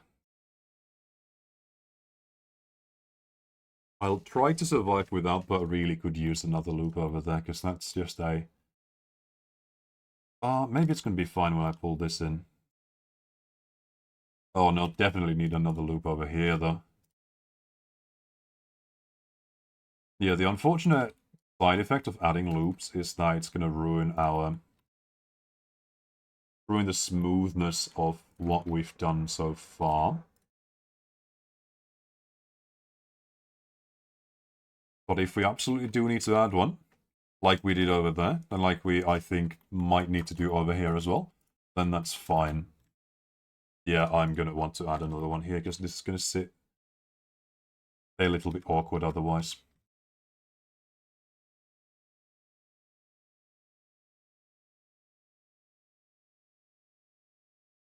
And even though this is a fairly tight strap, it can't just magically bend itself into our spinal crease. These should not be as spread apart. Yeah, that's better.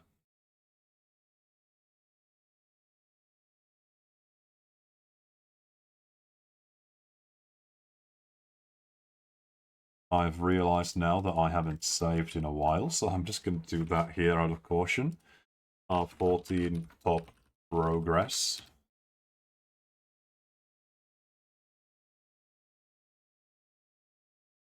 And we can take a look around here and see that we're mostly still matching the shape of the strap over here. It's a little bit thicker than the one we've created, but that's going to be fine.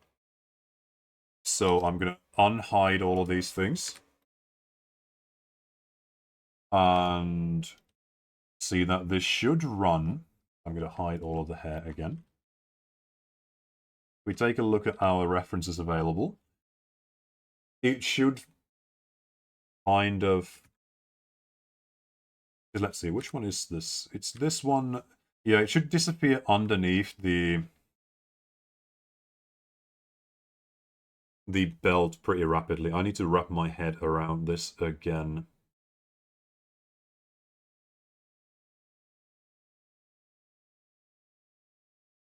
So it goes up, in. Does it come out here? Stay up, and I'm just going to add the other belt first. But we do know that this is going to disappear over here. So that needs to be further up, and then also further in, without clipping into the skin. And for now, I'm going to add in another one, and just rotate along the y-axis, until we kind of match the shape of the other strap we need to do. Which one's going to be on front? It's going to be this one, the one we just added. So like this. Going to hide everything else that would be distracting.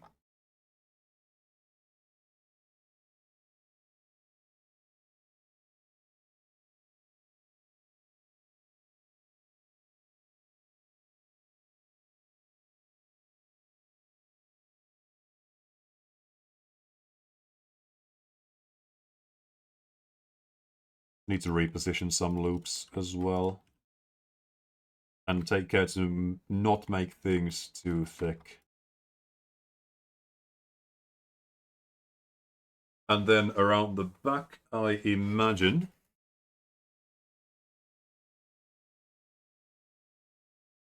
that I guess we'd have the inverse situation where this one would be in front.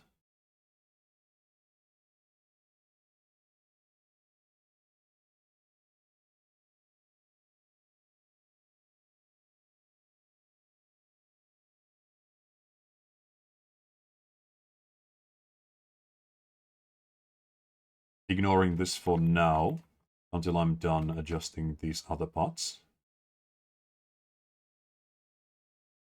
And then now I'm going to return here, because this will need the most work out of any of them. which in the end was surprisingly little. I want to move that further in.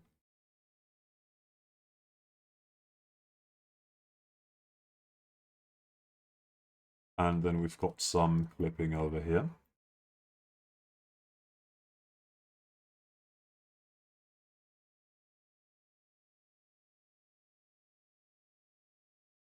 Give these our material. It's going to be the same kind of dark grey as everything else.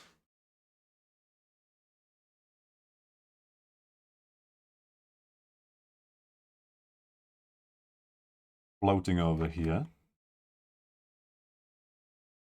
And over here.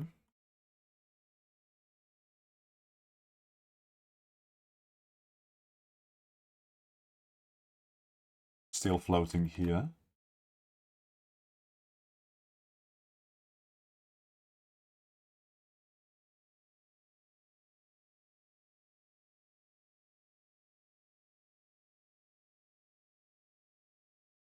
This is again one of those things where it might be possible to get good results from either snapping with this or using something like the shrink wrap modifier over here.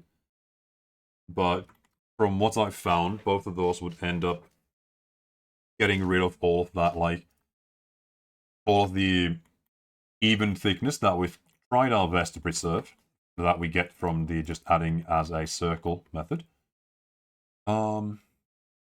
Yeah, the other one's supposed to be on top, so this can be pulled in. And pull that in as much as it goes. As a result, this can be a little bit closer as well.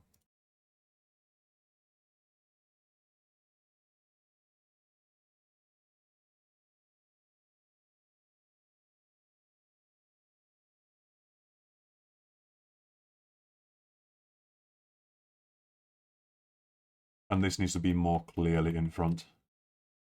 Like that. And then now I can try and figure out that, yeah, what we have over here, which is actually this one, needs to run down. And then the other one that's coming from here needs to run up in here. And then I guess come down from underneath the belt. So I'm going to have our body. Okay, the body arms are not going to be blocking too much. So yeah. Add another loop here. That might have gone on the wrong side, it did. Another loop here so that we can tuck all of this away.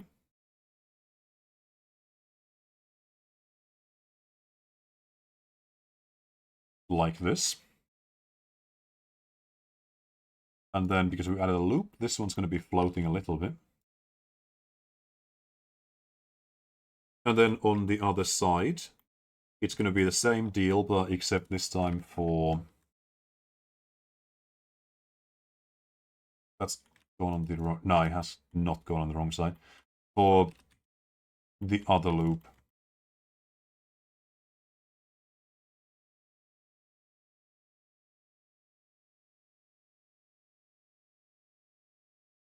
And fix this. I don't want to smooth. I just want to bring these in.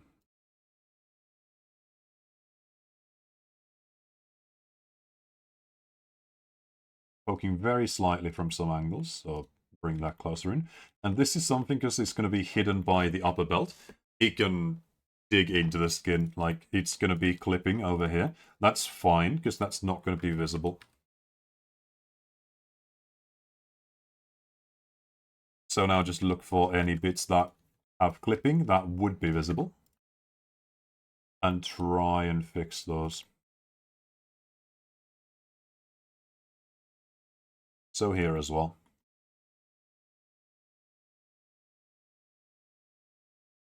And here.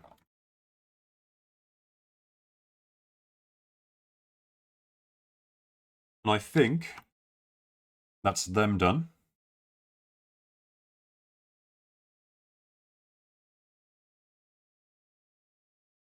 Yeah, runs nicely around the side and then meets at the back. So I'm just going to call these like midriff straps and put them in clothes. And we are done with just about everything other than the pants details like the buttons, which I'm still not I forgot there was that little button over there, but I don't care at this point. These buttons, I think, might be 3D. These as well. Although these are going to be a pain to place over there. And then this circle here, this metal bit, which I'd really like to have texture level, but I think it might be 3D. This detail we're going to be able to add in texturing. This very minimal garter that's not holding up anything.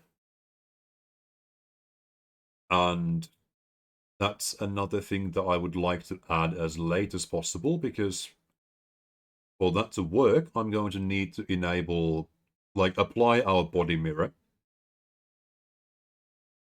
then boots and hands and gloves and the jacket, of course, which again I want to leave the jacket as late as possible too.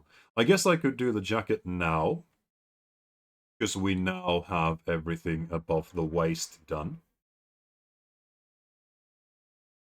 But I want to finish the pants first. So I am going to try and see what these buttons would look like, and then this... No, but the ring does disappear here around the zip. So, okay, that is going to be texture level. If it just disappears like that, it can't be protruding too much from the actual body of the clothing. So I do want the buttons to be 3D. I'm going to see if I can come up with anything for those. Because we've got the same kind of pattern over there, and it would be really nice to be able to reuse that over there. But for now, this will help a lot with adding non-textural detail to our pants as well, because right now they don't have really any of the things that make them look decent for the actual model itself, but for the actual reference, the actual character. So buttons are going to start as a circle, as usual. That we're going to bring in. Extrude a little more, and then not bridge, but rather grid fill. And then with proportional editing, we can pull that out a little bit and give it a subsurf level 1 if we would like to. And then a solidify of... That looks nice. It won't in a second when we scale this down.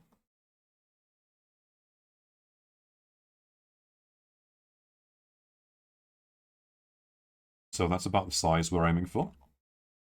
And now all of a sudden our solidify is way too thick.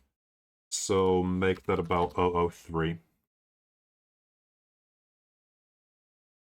And these buttons don't have a whole lot of detail. They just have like a buffed out middle. So let's see if I can get away with...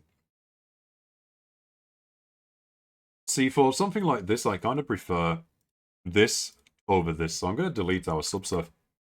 I like the angularity of this kind of a button. So I'm going to place... Well, first of all, I'm going to make a copy of this off to the side over there, because we're going to be recycling this a whole lot. And then I'm going to place this where it needs to be. And we're going to give it our trusty old metal as material. And now we have the initial button. That needs to be a little bit smaller. And then our 4 buttons down below. Just going to clone our existing one.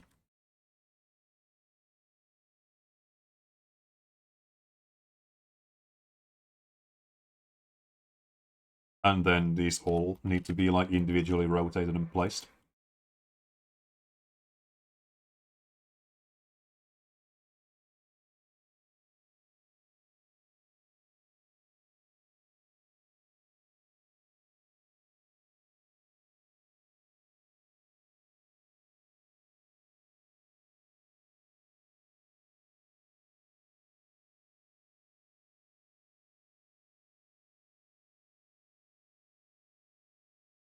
Yeah, that's good. And then I was saving this for these, so ideally I'd want to do something like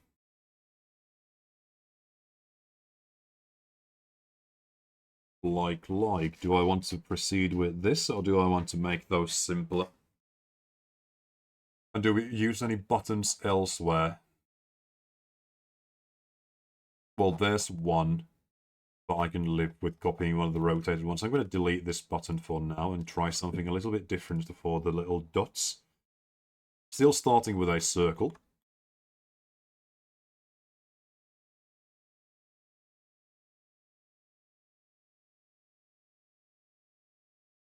But this time, making them very simple. It's going to poke out a lot like this.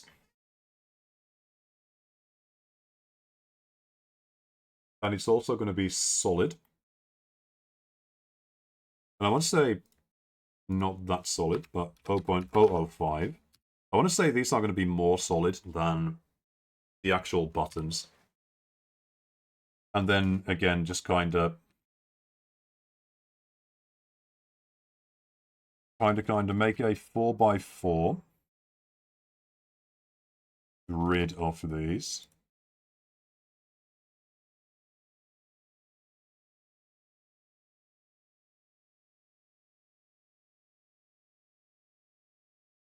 And have them be metal. And bring them in over here. And this is another scenario where I would maybe like to preserve one of these. So I'm going to move one all the way over there to have it in a default rotation so that we can use it later for the jacket. And then move our actual live specimen over here. And I'm only going to use the reference for placement or even rough placement. It's going to be impossible to line this up 100% with our reference sheet, but I just want it to get close enough to where they're positioned. And then, again, not going to spend too much time on that, but I do want to give them a little bit of like individual adjustment.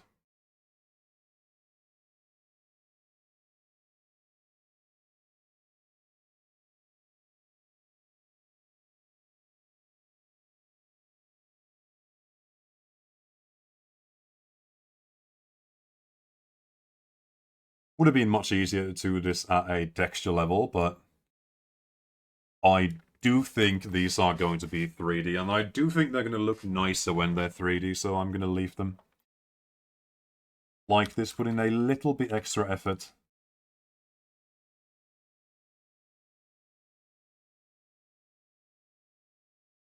And they can be a little bit unevenly placed as well.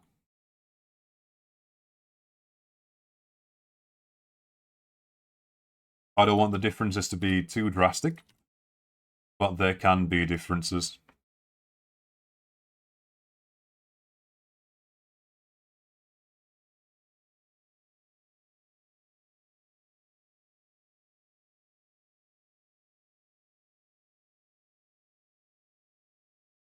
And this is the reason why I left that copy over on the side, by the way, because now all of these individual adjustments, I don't think there's any way they're going to line up decently on the jacket, so we're going to need to do all of this again, and it's going to be easier to do this from a clean slate than from where I've already adjusted a bunch of these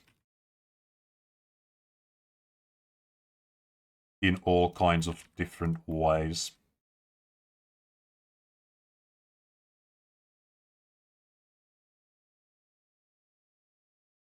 Yeah, so there now is our little square of studs. And then, yeah, these are metal already, and so are these. So, again, with a render for the entire thing. And we have a little bit more detail for our pants, which it's not the greatest amount of detail, but it still adds a little bit to the character. I don't think there's going to be anything like that around the back, though. We're going to ignore the back for now, and do we have a reference for it? We might. Yeah, okay, so there's going to be pockets, and those pockets are just going to be something I draw on. I don't think there's any point in modeling those out. So, from the back, we're done there as well.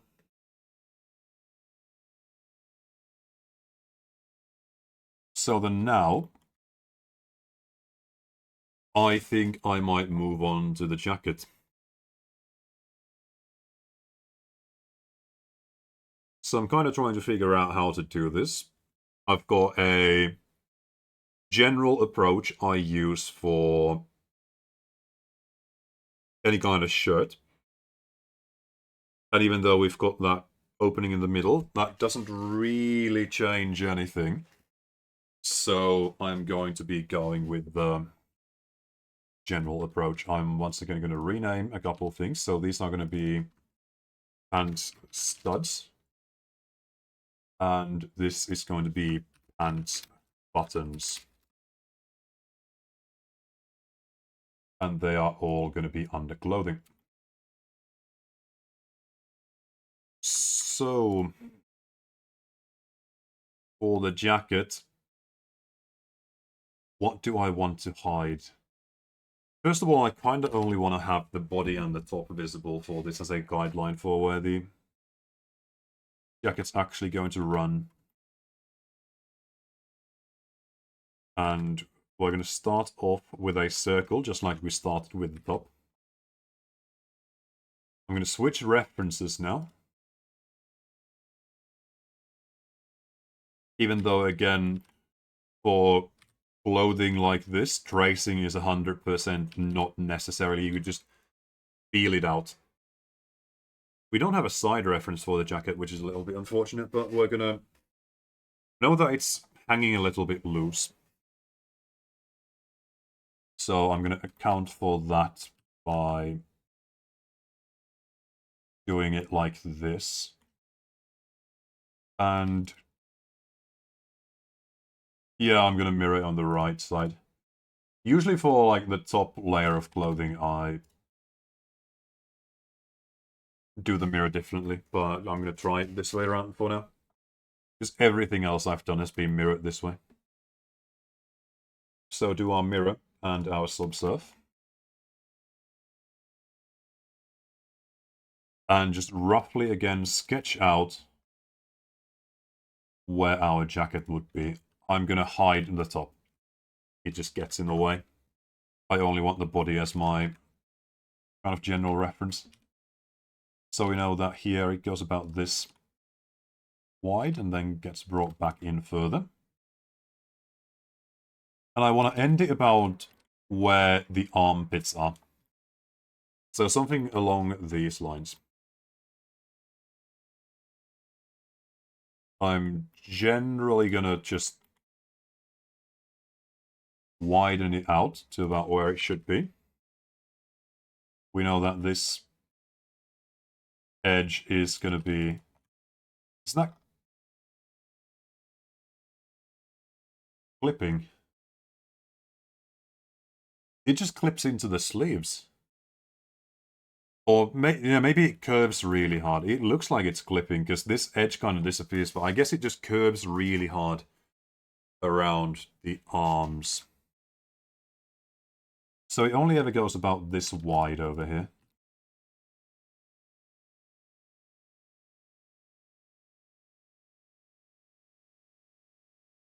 And then, of course, this has to be brought out to match the size of the breasts. And with a jacket like this, yeah, it's gonna be kind of form-fitting around the breasts, and then the rest of it's gonna be hanging loose.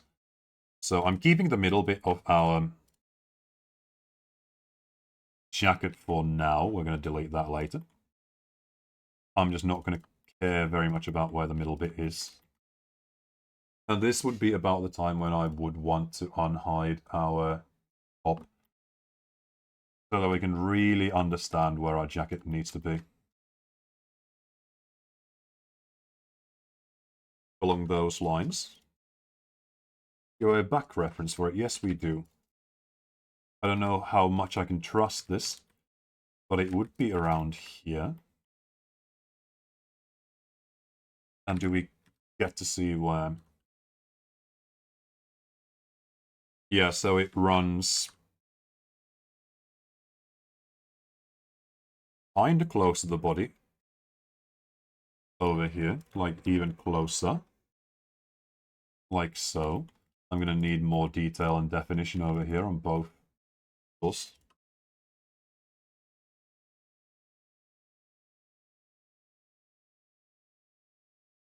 And this can be brought down pretty hard.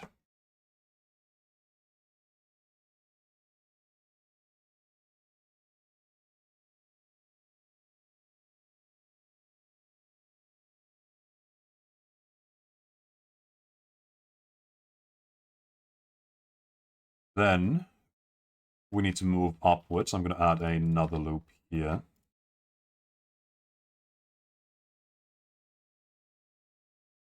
And how I kind of like doing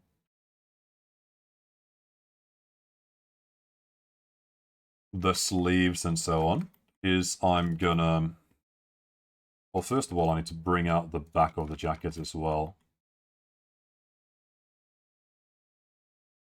And like here, and make sure that we're not clipping into the armpits, as we are going to be clipping into the armpits, but try and reduce the amount of clipping that's happening. Add one more loop here, we're going to need it. And I'm going to select everything up until the armpit. I'm not going to select the middle bit because we don't need that. And kind of make a loop around here. That's going to end up, we need another loop. So this, and this. That's going to end up here. We're going to bridge that together. And we need one more loop, because I'm not going to be doing the middle bit here. Actually, no, wait, yes I am. I'll do that loop. And yeah, bridge those, and then kind of bring that together. And this will be our neck hole.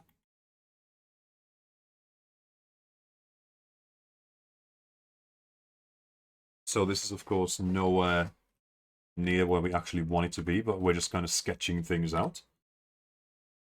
And now we have a 6-vert armhole over here that we can use to extrude our crude sleeves. I feel this is going to need to be brought further in. And yeah, just kind of... This is going to be difficult once again with the pose our model is in. But I'm going to try and just make some crude sleeves. And then eventually I want them to end up over here. So I'm going to make something very terrible like this that we can tweak later.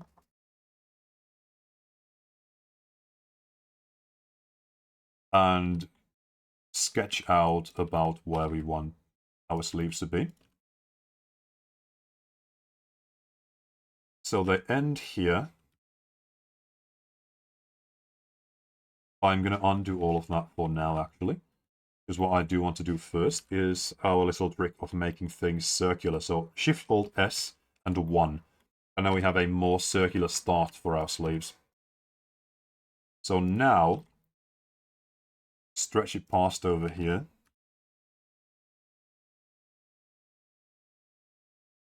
And roughly sketch out where they would run.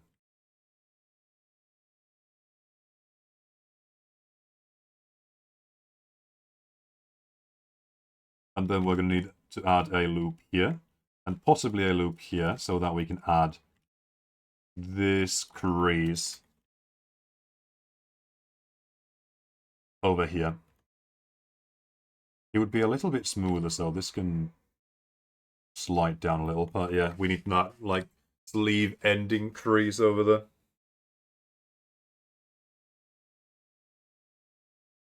And then we need to adjust these for our arms. So we also want to unhide our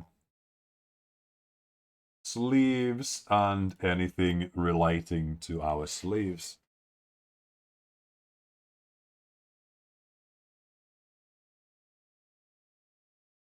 So we don't have a side reference for the jacket, but we can tell from all the geometry we've made underneath the jacket that these need to be pulled back further.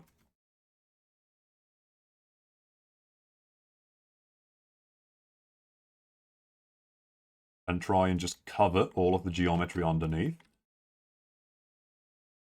The armpit, once again, is going to be just very difficult for a while.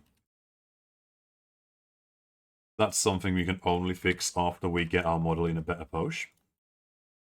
And just have the sleeves be fairly thick.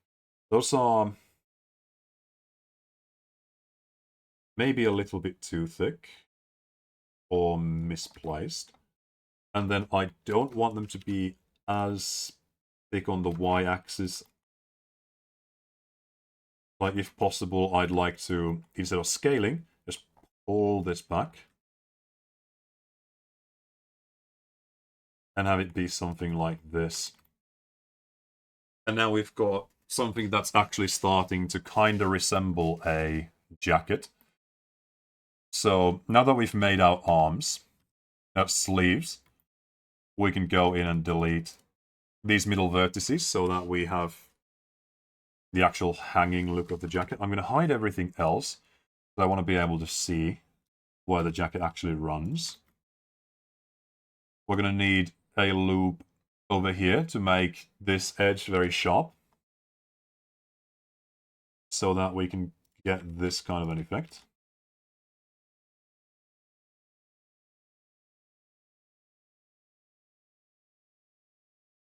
And roughly sketch out where the jacket actually runs. Need a loop over here so that we can get this bend. And then it goes here.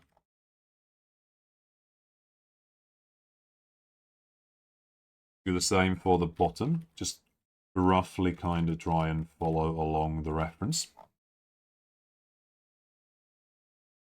And then we're going to need to unhide our top and everything to do with the top, so that we can get rid of stuff like this over here, where that's poking way too hard. We want this to be sitting on top of our top, but not too far. Because we can tell from the reference that around these parts, we're still kind of form-fitting. And then towards the bottom, we're going slack and just hanging around. So this even needs to be brought in a little. Kind of like that. And again, no side reference, so we're having to make do with what we have. Just going to have to use our imagination.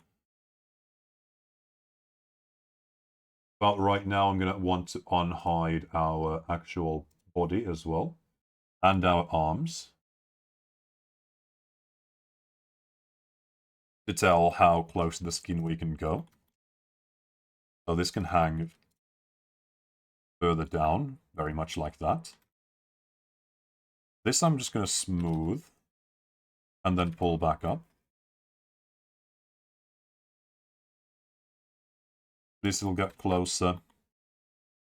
This all is going to be fairly loose around the back over here. So it can be pulled back even further.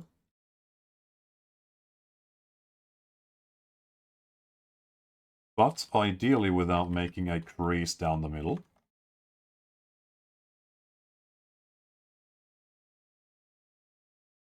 I'm going to add a loop here to help a little bit.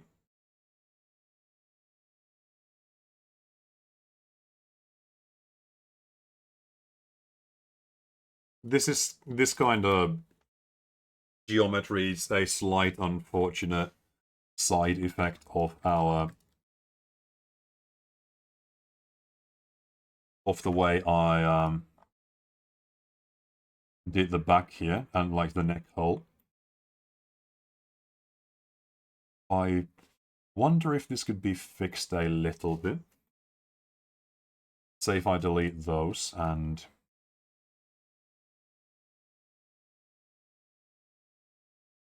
do something like this instead. Yeah, that's much nicer. So do bring this in a little bit closer to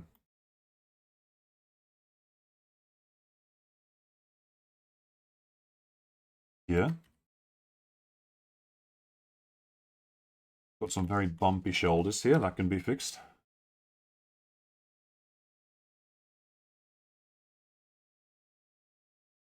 We're clipping a little bit over here.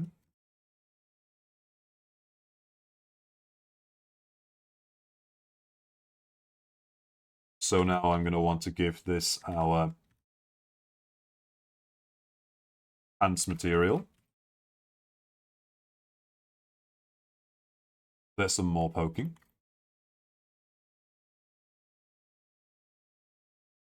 This needs to be buffed out a lot more. It wouldn't do that. It's a somewhat stiff material. You can see the clipping there, but that's something we can't fix right now. So we're going to ignore that. And then let's see, does it really hang? Yeah, it does really hang that low. Okay, not quite that low. We can improve things a little.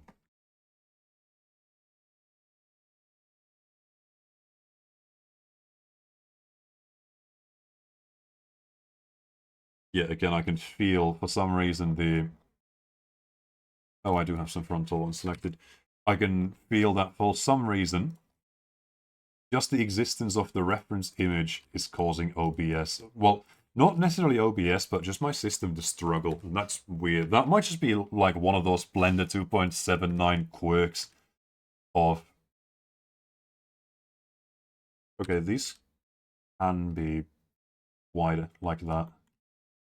Not a whole lot wider though. But yeah, that might just be one of those like Blender 2.79 quirks where for some reason having an image be displayed is adding a whole lot of strain on the system for some reason.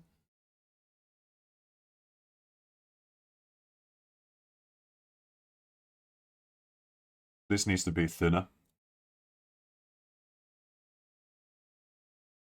Do I have all of my... I have my arm there, but I do need to have my sleeves so I know when I'm going to be clipping.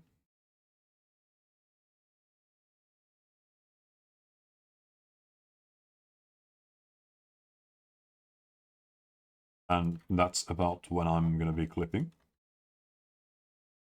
So yeah, now the sleeves are not like overly massive for no reason.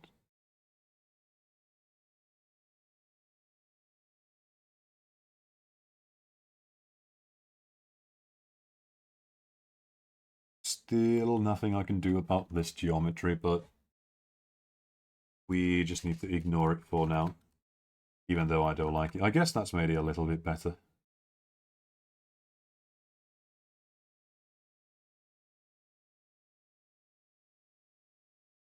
So now I'm going to add a solidify, and it's going to be not the thickest thing ever, a little bit more. 7 maybe?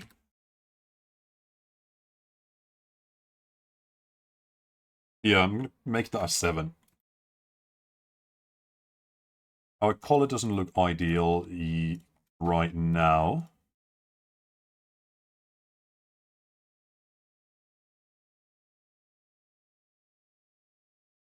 I really should do something like this, actually.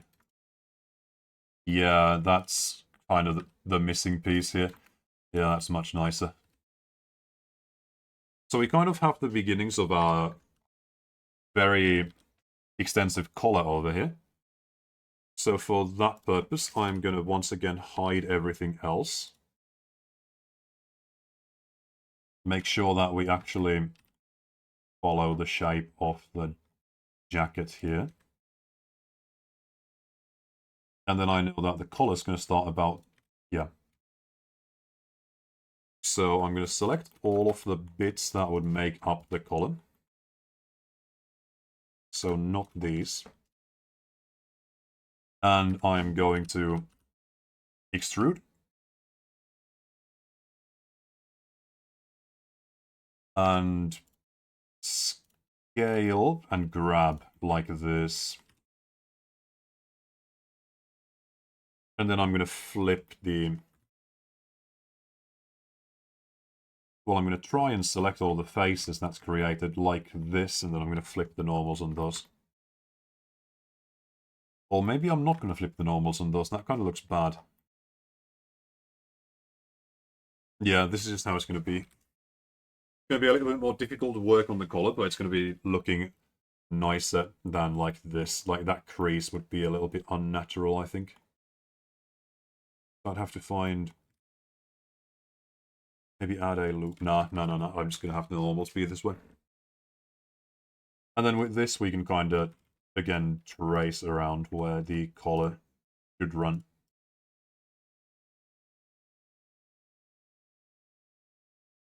And then from the back, it pops up and gets hidden by the hair. So this pops up.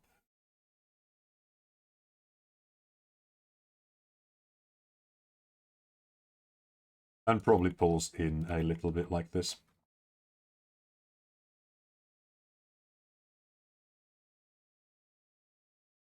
So now we about know how this strand of hair over here should run as well. It should rotate and come further to the front, including the tips of it.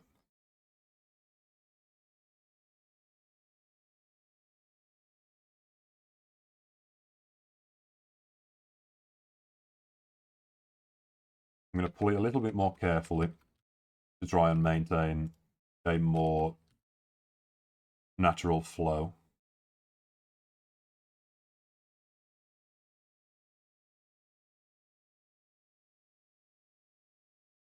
Kinda like this.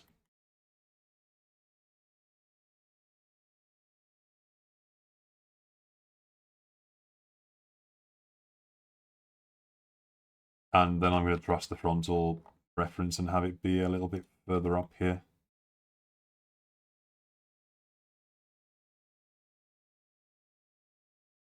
Because it should be like this. Yeah, well, I guess I can... Yeah, okay. I can pull this up instead. So it rests about here. Yeah, that's much better. But this is not the only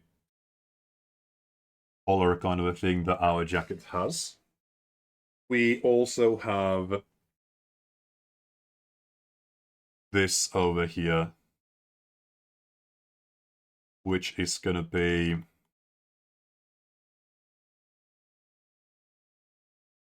gonna be. Would I maybe extrude that? Yeah, I think I would. So extrude from here. And once again, it just kind of flips over here, maybe.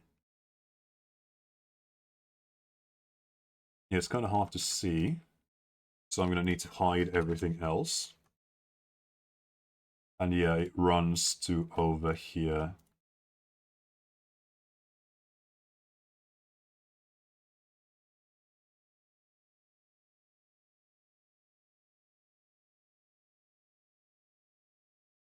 So I actually wonder...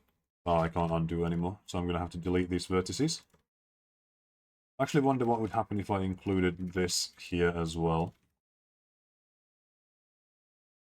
So extrude again.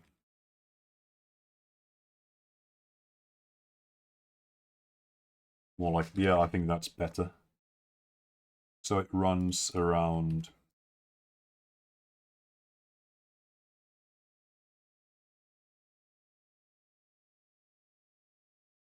Yeah, this is not an ideal shape for this. Where is that vert? Over here. And then here.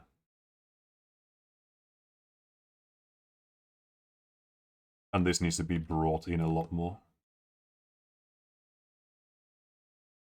Could use a smooth as well. And then this is not going to be floating as far off. It's more like this. This kind of folded geometry is going to be very difficult. And hopefully we're going to be able to fix this up a little bit further once we're done with our modifiers. But I'm happy with how that looks.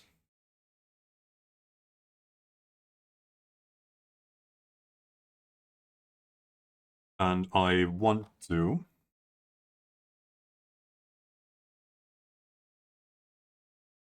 fix some of the stress over here.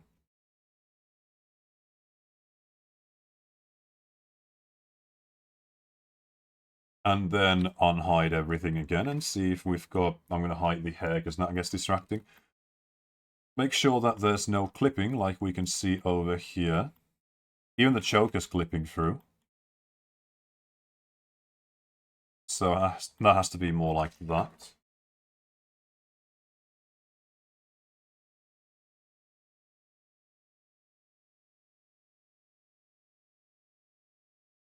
But I do think that these can be pulled in a little bit more. Like they're going to be hanging loose about here. I'm actually going to smooth a couple times and then going to pull down again.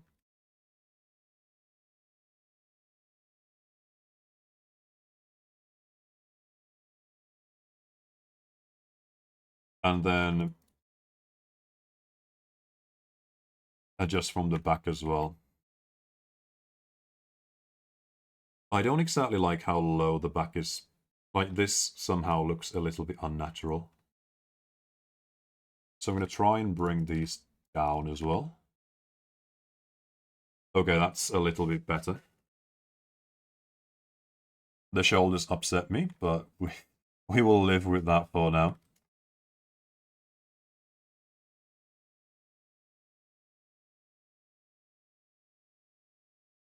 I'm going to smooth where I can. Not going to be many places where I can.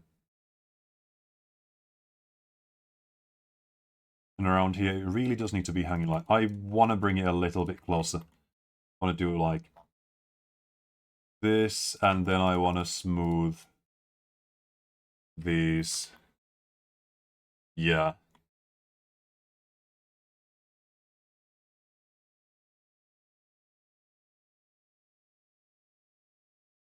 And then this is going to be very, very hard to see these.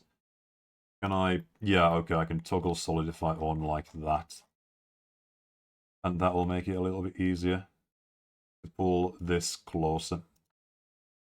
I still want to see from this angle, but at least I can now select the vertices. Oh, but that... I don't want it to be causing any issues towards there. So this is about as close as we're going to be able to get on this.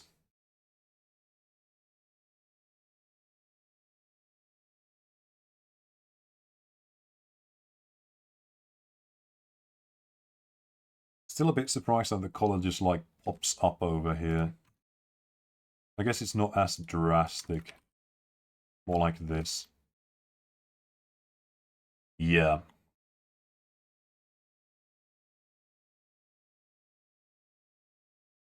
And then just make some very minor adjustments over here so that we're not actually clipping into the skin. Outside of the armpits, which we can't do anything about. I'm going to save this as 15 jacket.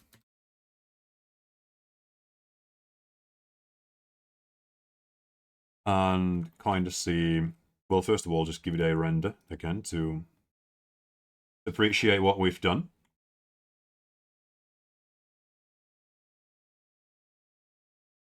There were some bits I could... No, actually there were no bits that I could, like, have use a different material. Because this is going to be painted on. All of the decals are going to be painted on. There's no point trying to brace those into our mesh with materials. The, like, zipper surface over here is also going to be painted on.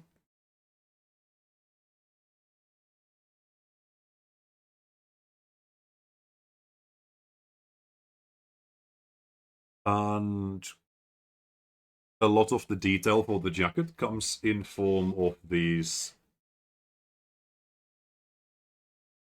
clothespins.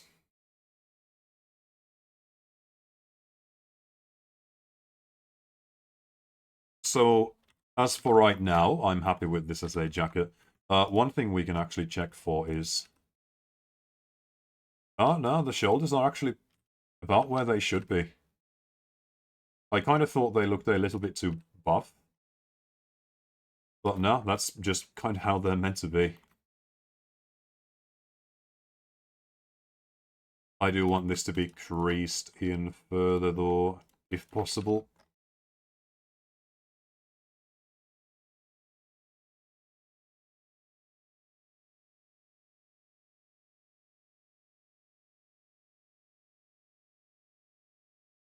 Something like that.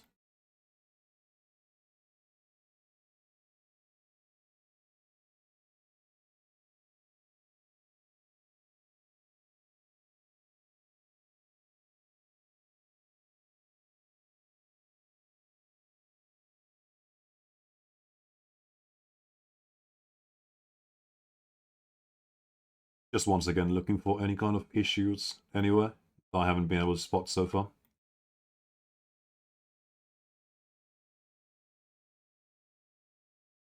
I guess I can place these studs now, though. These ones we were holding on to. So they're going to be over there.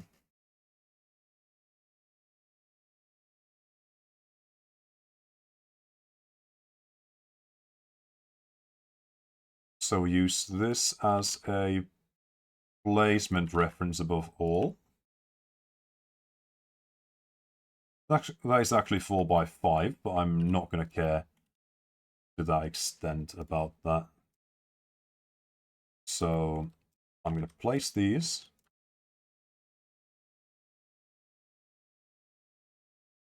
Really roughly over here. I'm going to give them that one added row, like so.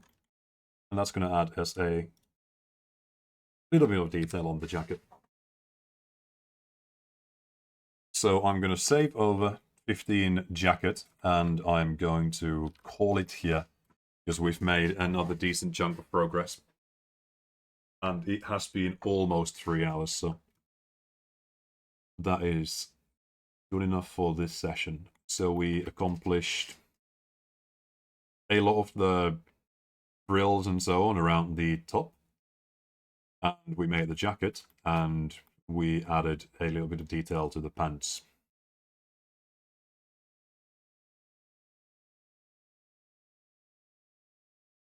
I think, yeah, nothing else. Yeah, I'm happy with that. So right now, the plan is to have the next session be tomorrow at the same time. But again, if there's any reason I wouldn't be able to do that, then I will just... I do need to name this jacket and add it to our clothes and then have a save. There. But yeah, plan is to have the next session be tomorrow at the exact same time. And again, if there's some reason I wouldn't be able to have it tomorrow, then I will make an announcement in the VGL server and in 4CCG as well.